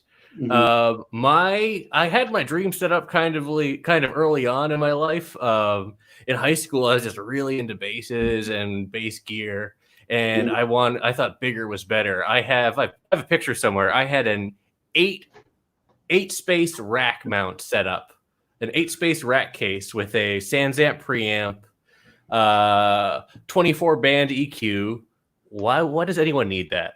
It was stupid. A power conditioner, a 1,000 watt power amp, and a compressor. And I had a Ampeg 4x10 with the extended range speakers. And that was just a bitch to move anywhere. I was just like, oh, bigger is better, but it was stupid. So I sold all that crap. I got myself an AccuGroove Tri-112L like 10 or 15 years ago. They're about 35 pounds, real nice cabinet, and a lightweight little GK head that I still have. It's one of the little mini ones. Power on it? Is it 200 or 500? 200. Yeah. I mean, if I'm ever gigging, I'm playing in like, a bar or something like that. I don't really gig that much, honestly, anymore. And if I'm playing anywhere bigger, I'm usually doing a DI as well. So my amp is more for just... It's pretty stupid, right? Like, you spend all this time like, man, I just want this super rig. And then you get the super rig and you're like, there is nowhere where I can fucking plug this up and kick ass. Dude, the 1,000 watt power amp. I used to play in the marching band in high school, and I had this amp cart where I used my amp head, and this huge, it had two 20-inch speakers, this huge cabinet. It was on a little cart with a battery on it. I just push it out on the field, I do my thing, and I leave. And my power amp, I probably had it set to maybe 2 or 2.5, for the football field, and there was no DI. This was playing to like hundreds of people outdoors in a football stadium, and I had it at like 2.5. Like, when am I ever gonna go any higher than that? You know, man. It's really stupid. And then once you figure that out, you've already invested way too much money into this. So I sit here like this. If you were to ask me what my dream setup would be, I'm going to tell you it depends on what company I'm sponsored by. But it will look like this because there's only 2 companies that I would want to be sponsored by, aside from me actually buying Fender and being down with Fender right at the moment. Right. So the 2 companies I'd want to be sponsored by is Gailey and Kruger. Oh, yeah. GK. Hardluck. Aggie, yeah. So now what I have to tell you is I've had, and I'm swapping my strings out as we talk. I have a Tone Hammer 350, and I realized I don't need a 500. I don't need a 700. I don't need an 800. 350 is pretty much all I need. And the reason why is this. If I have to have more power than this, chances are I'm going to be plugged into the house. Mm-hmm. So the 350 is only for my cab that's on the stage. Now, that also brings into the next question. What cab do I want? Do I want 212s? Do I want 410s? Do I want 115? The answer is whatever. As long as I got a Tone Hammer amp, I can make it sound whatever I want, pretty much. So my dream setup would be this. GK 700 RB bi-amped into 212s. That's one. Other situation is Tone Hammer 500 into 2 112 cabs.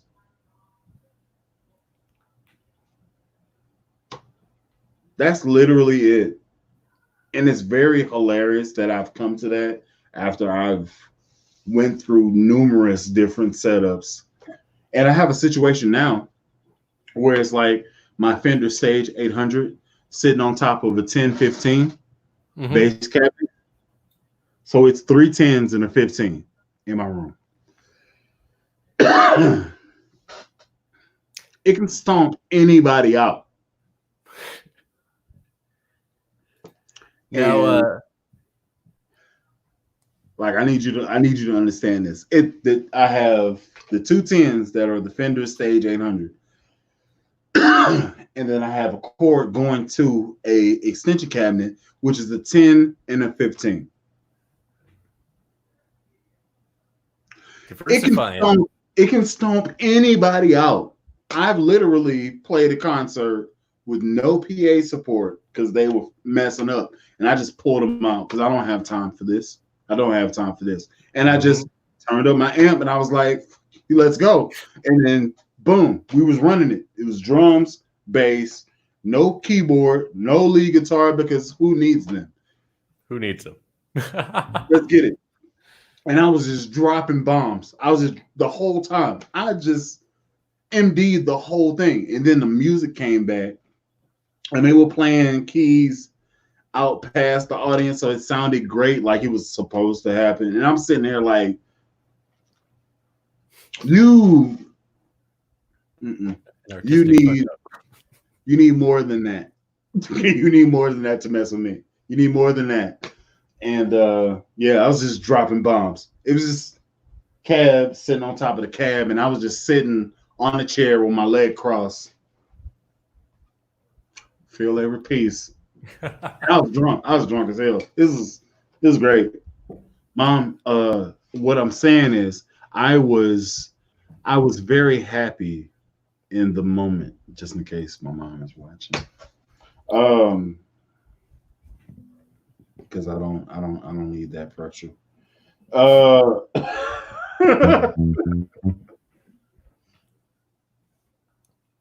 And I just figured out that my nut just came out. That's not good. I'm just gonna dropping nuts. Yeah, I just can't just be. You were asking about my orange amp. So I got that specifically because it has a 12-inch speaker. It's only 50 watts, but it has a nice 12-inch speaker, which sounds really good in my office, and it has a line out, so I could go direct into my Focusrite, and that's how I record all my bass audio. But I liked it, and then I bought a 25 watt just to like bring around if I'm going to like a friend's house or something, when they have like an acoustic. And they sent me two by accident. Huh? I ordered one of the 25 watt orange amps, and I got it, and I'm like, this feels real heavy. And I opened it up, and they sent me two. There's two of them side by side. I'm like, okay. Yeah. So here's the thing: if you want to sell me one, that would be. I already sold it to one of my friends. Dang it! Dang it! Yeah.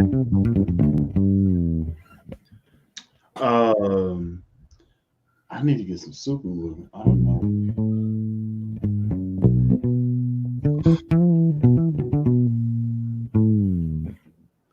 Man, I love this thing. This is my status graphite fretless.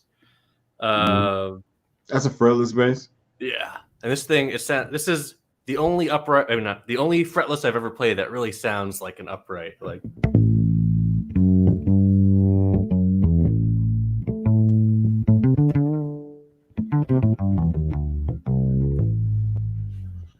Here's my question. So I'm hearing you. Is that coming directly out of your amp, or are you plugged in? My amp is my amp, the speaker volume is off, so that's not sending anything. It's going straight into my Focusrite.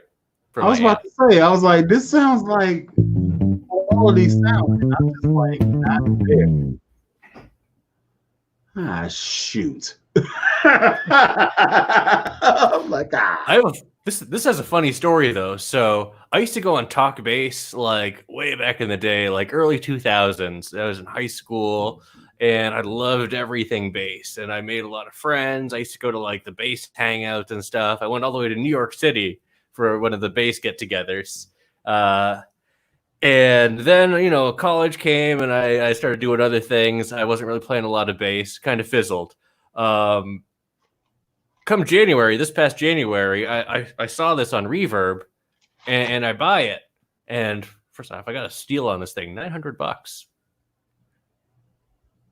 Okay. Not bad. So I buy it, and then I see who it's coming from, and I recognize the name, and then I go on my Facebook, and I look up that name, and I'm friends with him, and I go, did I just buy a bass off of you? And he goes, oh, yeah. So this dude who I haven't talked to in like 15 years, I unknowingly bought a bass off of him. And it's one of my favorites, this thing. The piezo pickup and the bridge pickup.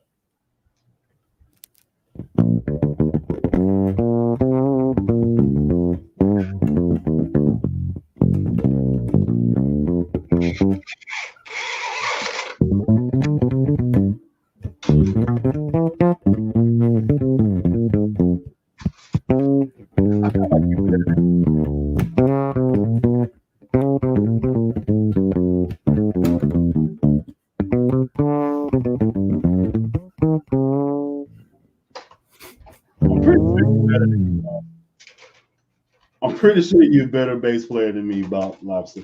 I'm pretty sure. Oh, thanks, man. There's no better and worse in the world of bass. We're all sitting at the Thanksgiving table, bringing our dish, man. Yeah, but I'm over here listening, like, yeah, there's some stuff that you do that I don't even think about doing.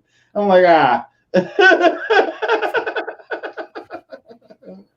Well, I learned these things through trials and tribulations of being an awful jazz snob in high school, and I was a terrible person to be around. So, yeah, it came with its baggage.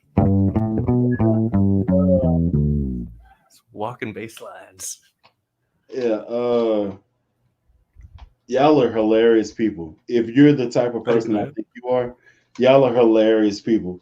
Because the specific person I'm talking about hated me because like he'd be like he'll play something and he'll think it's profound. And I'm like, oh, that's cool. So you just did this right here, and I'll play it right behind him, and he'd just be pissed. I was like, what's wrong, man? I mean, it was a cool bass line. Yeah. Imitation is the sincerest form of flattery, man. Like I'm sitting here like, you didn't want me, so you didn't want me to play it? You didn't want me to I haven't charted it yet. I was like, well, I don't need you to chart it. I know where it is. So okay.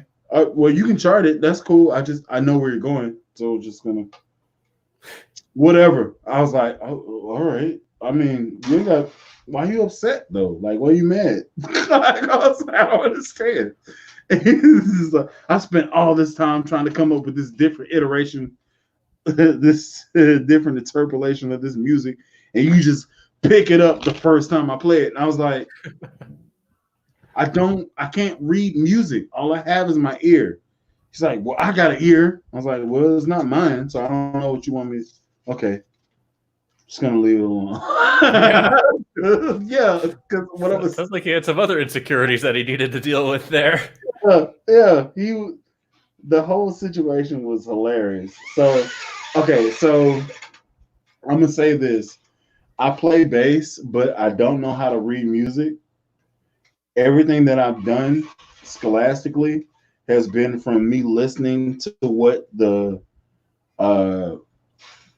transcribed piece is. So they play it, and I see where it's going, and I just kind of fan along and do whatever I want to do to get to where it is because it's an improv piece. And as long as I know what the sequence is, I can do whatever I want to do to get to where I need to be. And we would win because I don't know what's happening, and I'm just basically running different modes of scales over where it's supposed to be going. And the people that like study it scholastically were just like looking at me pissed off because I'm just sitting there with my eyes closed, just going. And they're just sitting there like, did he practice the piece? And my music director would be like, no, he just got this about 3 minutes ago. And he's like, what? And then I just go in and then I leave. And then, I'm in orchestra and also jazz band. So I gotta play baritone. And I'm also doing jazz band. And so I show up, do the jazz band thing, and then I leave, and then I go and look at my piece for baritone and start doing the same thing again. And they'd be like, what can he play? And then I play and it would be good. And then they got to give me scores. I didn't play it wrong. The whole thing was hilarious. Like I almost got disqualified because I was in like 3 different categories and I was just running and I didn't practice. Like they gave us the music and I was the a-hole I was the jock. So I didn't care about anything. So they were like, what's this? What key is it in? It doesn't matter. What sound is it? They'd be like, what do you mean? What sound is it? I was like, I just need to hear it. So they like shut up and play it for like about 3 minutes. It'll run and then repeat because it's jazz. And then I put it there. Oh What's man. happening? I thought Daniel might be Rumbling Man might drop in, but he looks like he's actually trying to sleep right now. Sleeping. It's 12:30 and I got to work tomorrow, but I'm working from home. So yeah, we out here. Yeah, I'm just sitting here. I'm like, if you want to just wake up, turn my laptop on, go back to sleep. I'm working. I don't do that if anyone from work is watching. do this. I'm gonna give him the link. Drops in, then he drops in. If he does not, then he does not. So, Hey man, but what you're saying about a lot of people hated me. What you're saying about music theory, I mean, what you're saying about people hating you, that kind of thing is that's that kind of thing that kind of just pisses me off, because music is a language, man, and like just because someone can't read doesn't mean they can't communicate, you know? And like just because they can't read the words doesn't mean they don't know the meaning behind the words or how to speak. And then to be like a grammar snob, like, you know, oh, you said this instead of this, like that's not the point, man. It's expression, and like just let it be. There's this look at it as well. Like there are some people who are basically gatekeepers for the music world. Like they're self-entitled gatekeepers. Oh, you didn't study classically, you're going to be dismissed for what you do. And really, it's if you enjoy playing something, you're a part of this community. Yeah, man. Now, if you're a douche past that, then you can get shunned. That's cool, but that's basically you. It's not your ability and stuff like that. So, yeah, I think it's funny, man, because I've had people like not like me because I make light of all the practice that they've had for something that I can't say it's God given, but it's like I didn't have to train my ear to hear a note, and they don't hear it. They don't hear it. So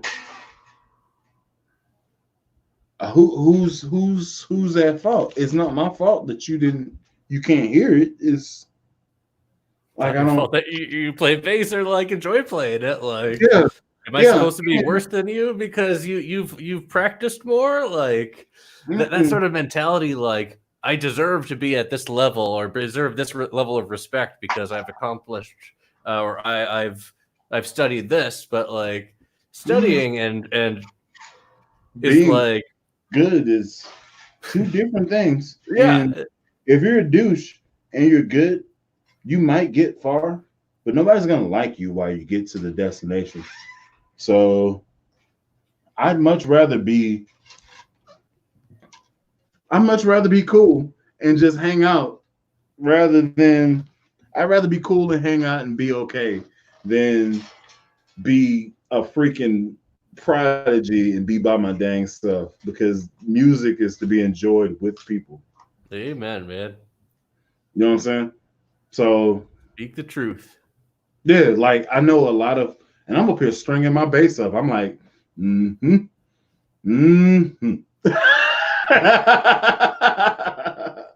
I'm not about to sit here and just like worry about somebody else and what they can possibly do, because at the end of the day, their bottom line isn't my bottom line. I don't have 40 basses.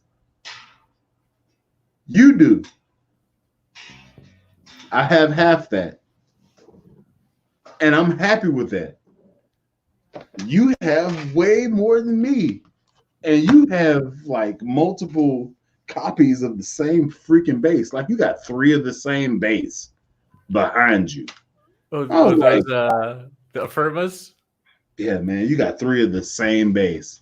Like I got a 90s model, I got a 2000s model, and then I have a 2020s model. I was sitting there like, I don't even have one Fender. I don't have one Fender. And you just out here just, I got an Ibanez from the 80s. I need to curl my mustache and get a bass butler. What shall I play today, Jeeves? Listen, I'm feeling somewhat funky. What shall we do? So many basses and yet so little time.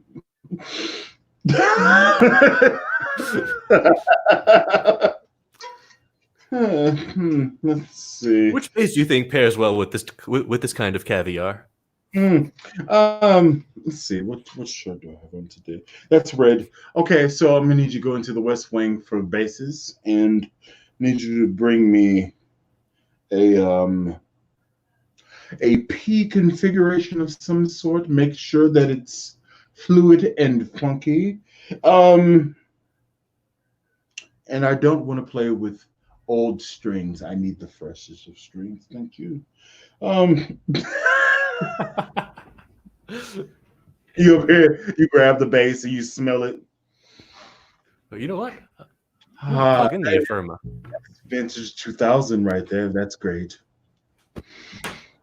Yeah. When was the last time you oiled these?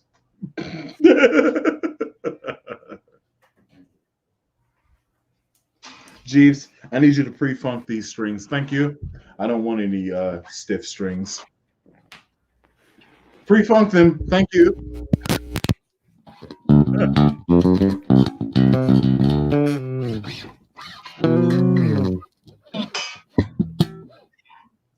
Oh man, that sounds so great. Oh yeah. MJC baby. Let's go. MJC. These are Black Beauties, but shh. Don't tell Chris. It's not like he's watching. Yeah, he's not watching. Don't worry about it.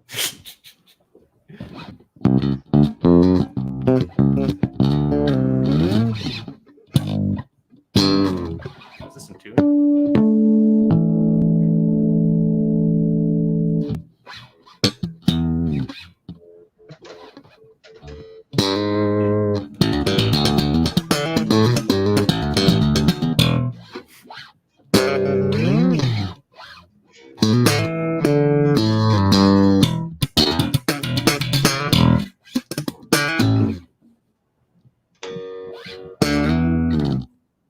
Did you see that? Do you subscribe to Davey 504? Did you see the video that he posted today? I don't think so. He at the end he posted a slap lick, and he's like, "I challenge you to do the slap lick," and I think I'm going to do it tomorrow. I'm going to record a video of me doing it. How many people have been like, "Yo, you need to go at Davey 504"? I was like, I don't know if I want that, man, because like that's what he does for a living. Like, I don't know if I want to piss him off. I don't think he'll be pissed off. He seems like a super nice guy, and it seems like I mean, good way to get some visibility like, for your channel. I mean, yeah, but I just don't. I don't want to chance the fact that he can like get pissed off, and then I'm like he did with PewDiePie. Like I'm not even famous, bro. He'll call the FBI on you and eat all of your spaghetti. I mean, I don't know. He's Italian. I feel like he'll call like the mafia or something. It's weird. I work for an Italian company. It's pretty cool. Lot of espresso. There's like 8 espresso machines in the office. It's amazing. Just running around all day, all wired. Just like let's not talk about it, okay? Because I don't want to be an accomplice for anything that you're about to say.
Oh, he's plugging in. Let's hear these fresh strings.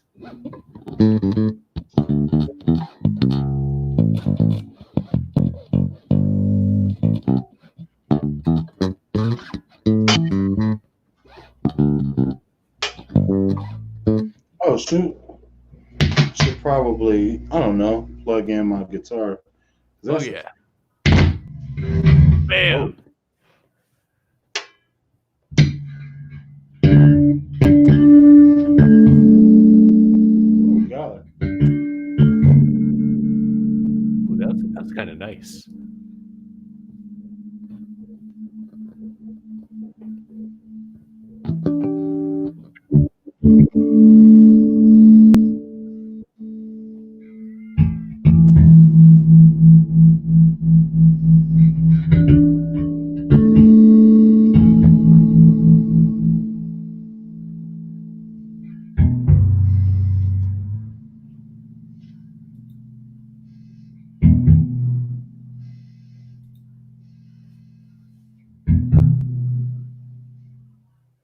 All right, here we are. Let's just turn this down because that was on 3, and that's far too loud for it to be 11 o'clock at night.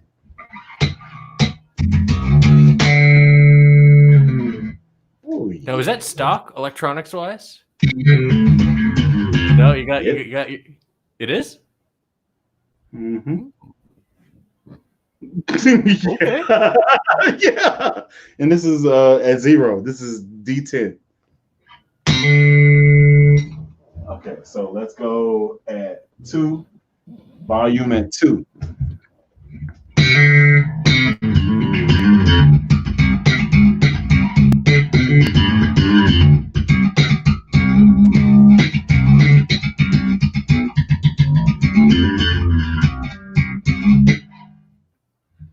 Sounds good, man.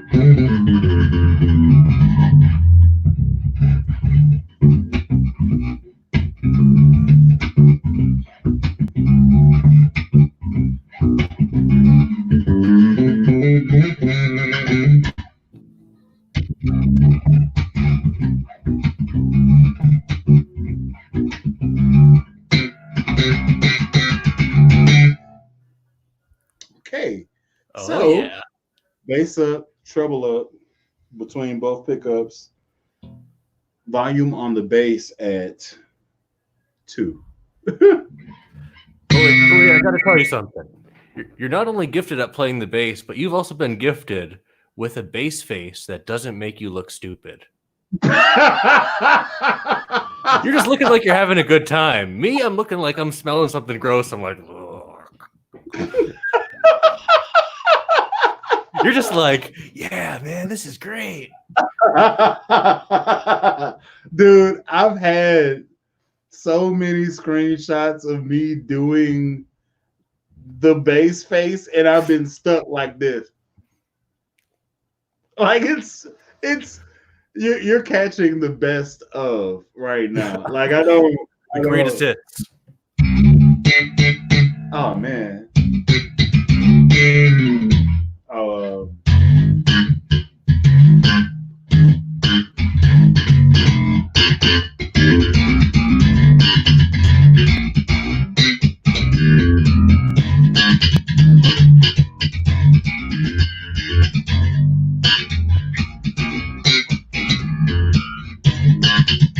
Man, bro, so I'm gonna tell you this, and this is something that I'm very interested in you actually checking out for yourself. This is an Allen Eden bass. Yeah. Okay.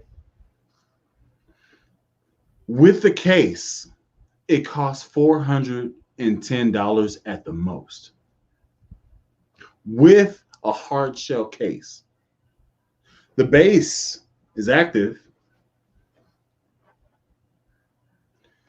And you may have the love on it. Like get the frets the way you want. You know what I'm saying? But dude, I'm gonna buy another one. Like it's especially with these strings on it. Oh, I just put these strings on it. I'm playing this weekend. But I gotta tell you, one of the points I made in my video, which Allen Eden is a very prime example, as you mentioned, is Chinese parts aren't bad. That Allen Eden is made in China. Like the parts are made in China, but someone took some care into putting it together, and someone put some care into making sure that this is going to be somewhat of a quality instrument. Like the AIO base that I have, that Telecaster thing, that thing was $360. I negotiated a deal. I mean, just as a consumer, I don't ever leverage like, oh, I'm a YouTuber, I'm going to review the bass. Like that's bullshit. Like whenever it was like, I'll give you exposure. Like exposure isn't going to pay the rent, man. Like someone's running a business, you treat them as a business. Look, hold on. Let me go back and like look at these comments. Hold on. Yeah. Let me just go back because we haven't been paying attention to any of these people. We've been ignoring all you guys. Yeah, we have. Let's see. So we don't need fans when we have each other. Yes, indeed. Lobster, love. I like you, man. You cool, bro. Max Proud, the OG, which started me out. You know what I'm saying? Saying, yo, this is a while back. You know what I'm saying? This is at 9. It's 11 something now. Two of my favorite buddy. Well, that was before. Yeah. Doing fine. Appreciate you asking. Glad for your Sandberg worked out. Hope all is well in your world. Doing good. Let's see. Max, listen, man. Max is out here, and we chopping it up. This is great.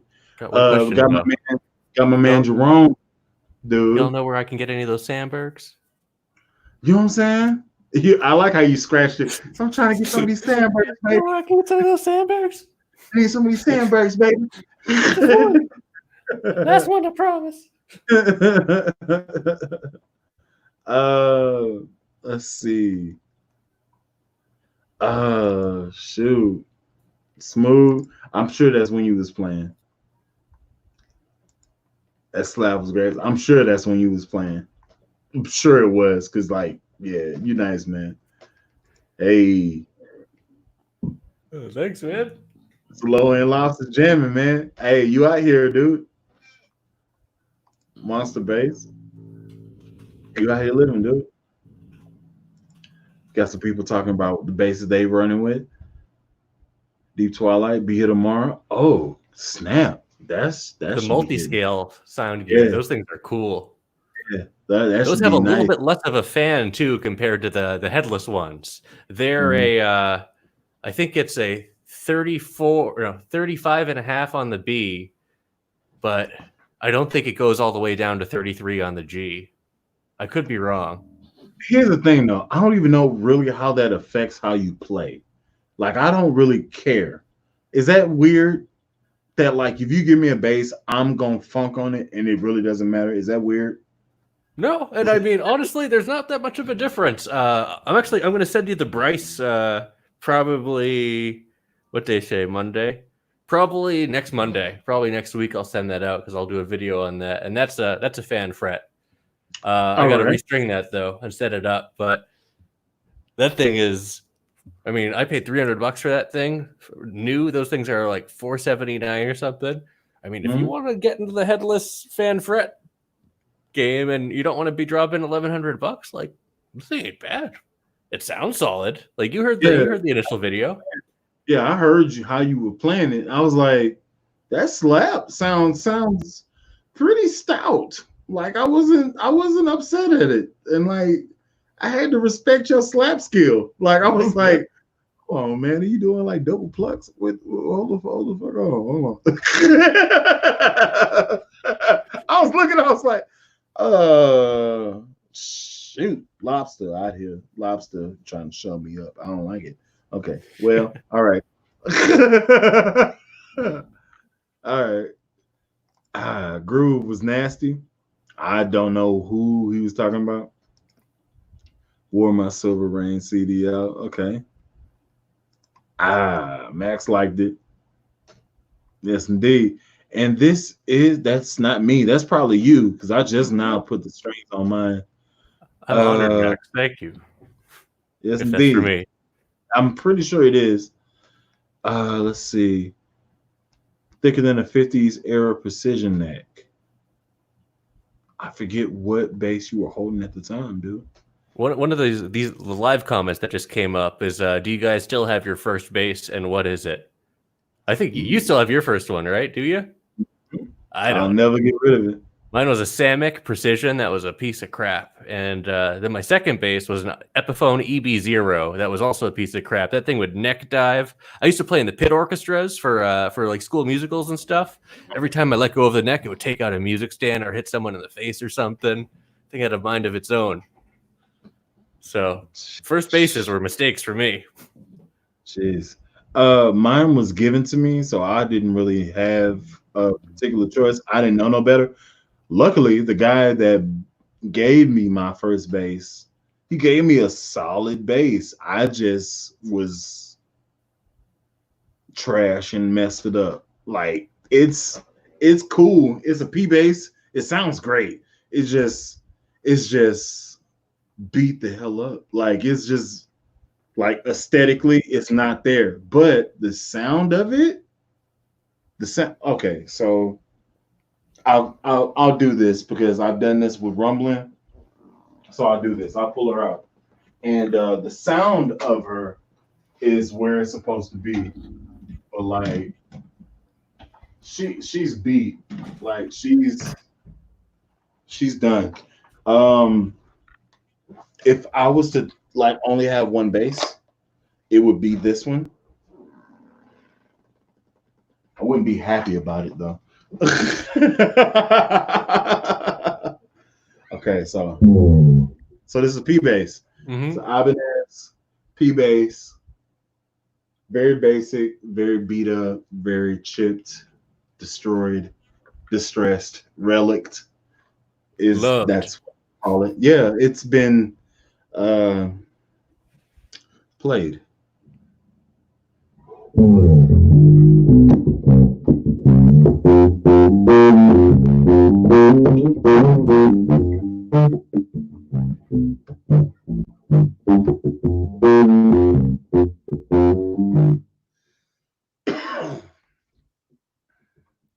It's got the bones. That's what tone off. That's what tone off. Okay. Yeah, man. It's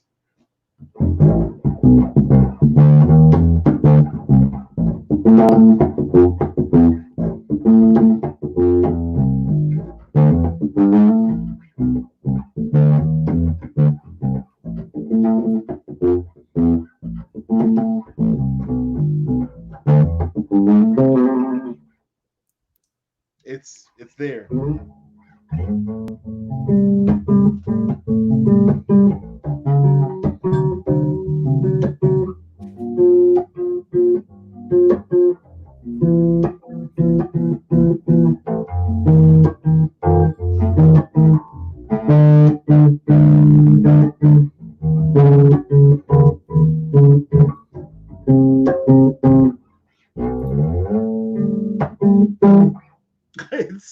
It's got the bones.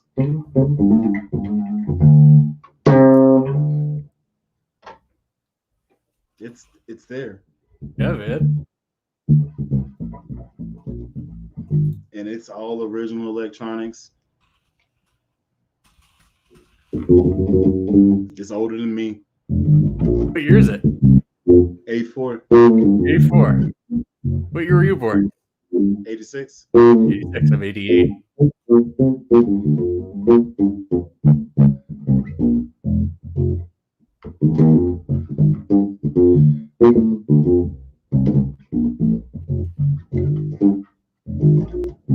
On the topic of that guy's question about your first bass, the oldest bass that I own in terms of in my possession is my Jack Casady, and I love that thing.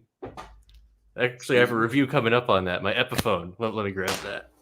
Jack, well, hold on. What's in your lap now? Is that what's that? Right. Okay. I mean, you got money to just be buying $1,000 bases, dude. Whatever. I don't like him, man. Lobster just got money like that. I don't like it.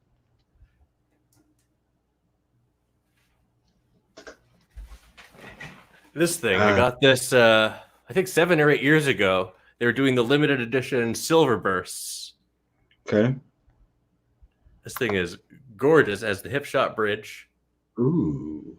Because the stock Epiphone and Gibson 3-point bridge is a piece of crap. Absolute garbage, and I hate that they still do them. But this Hipshot thing is awesome. I have that bridge on the Thunderbird, and once you figure out how it works, it's actually not that bad. Yes, well, you're right, but it has a unique problem with the Jack Casady because it's a hollow body base and not a flat base.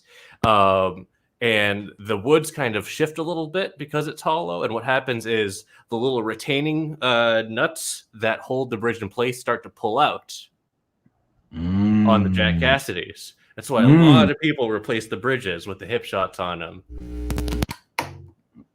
But this thing has a labella flats on it, and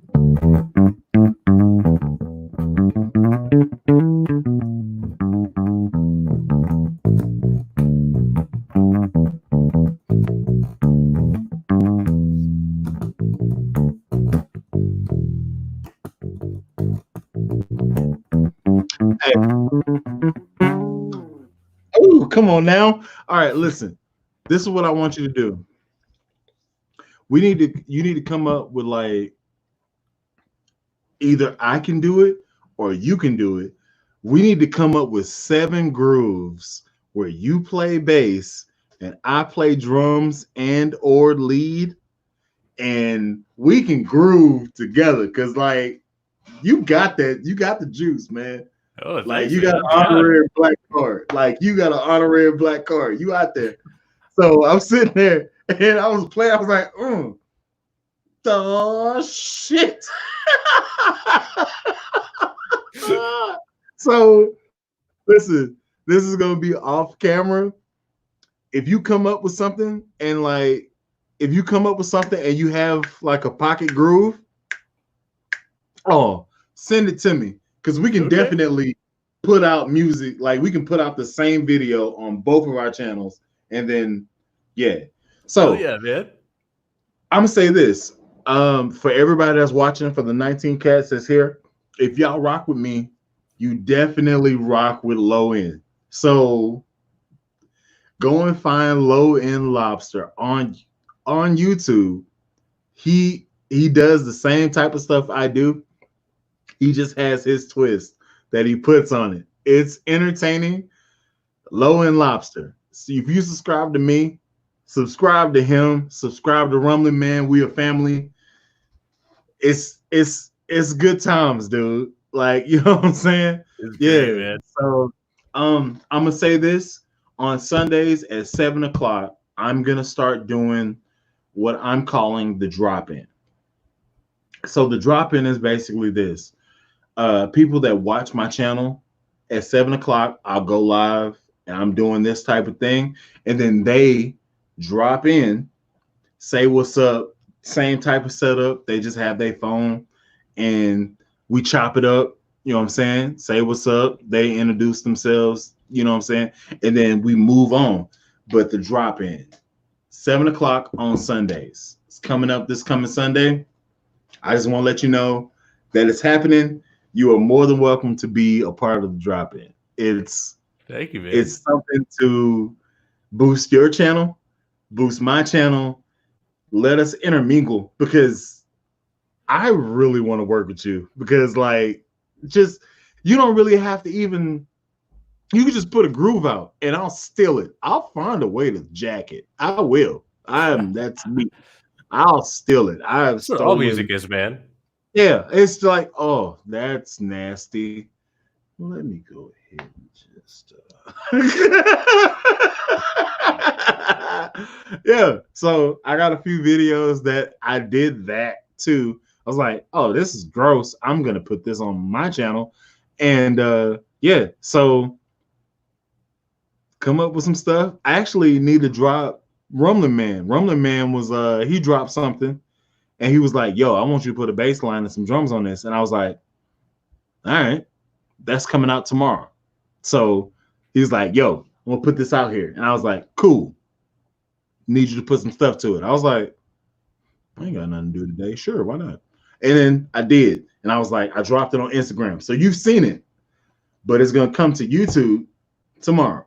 Nice. So it's pretty sweet, dude. I want you to man. get in this. I want you to get in on it. He helped me out too. So these EHB videos for the Ibanez EHB have been blowing up. It's been crazy. And I've been getting a lot of great feedback from all the viewers. And some people have been saying, hey, man, I want to hear that in the mix. And I mean, I'm a bass player. I'm not a drummer. I suck. I don't have the coordination for it. And I'm not a guitar player. As long as you can play something groovy, I'll steal it. It'll happen. That's completely fine. You ain't even got to worry about where you're going to put it at. You can put it on YouTube. I'll steal it. Don't worry about it. I'll jack it. I left it under the bed, man. You can't get it. Okay.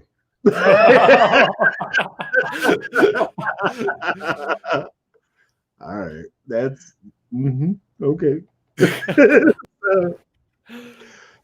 Challenge accepted.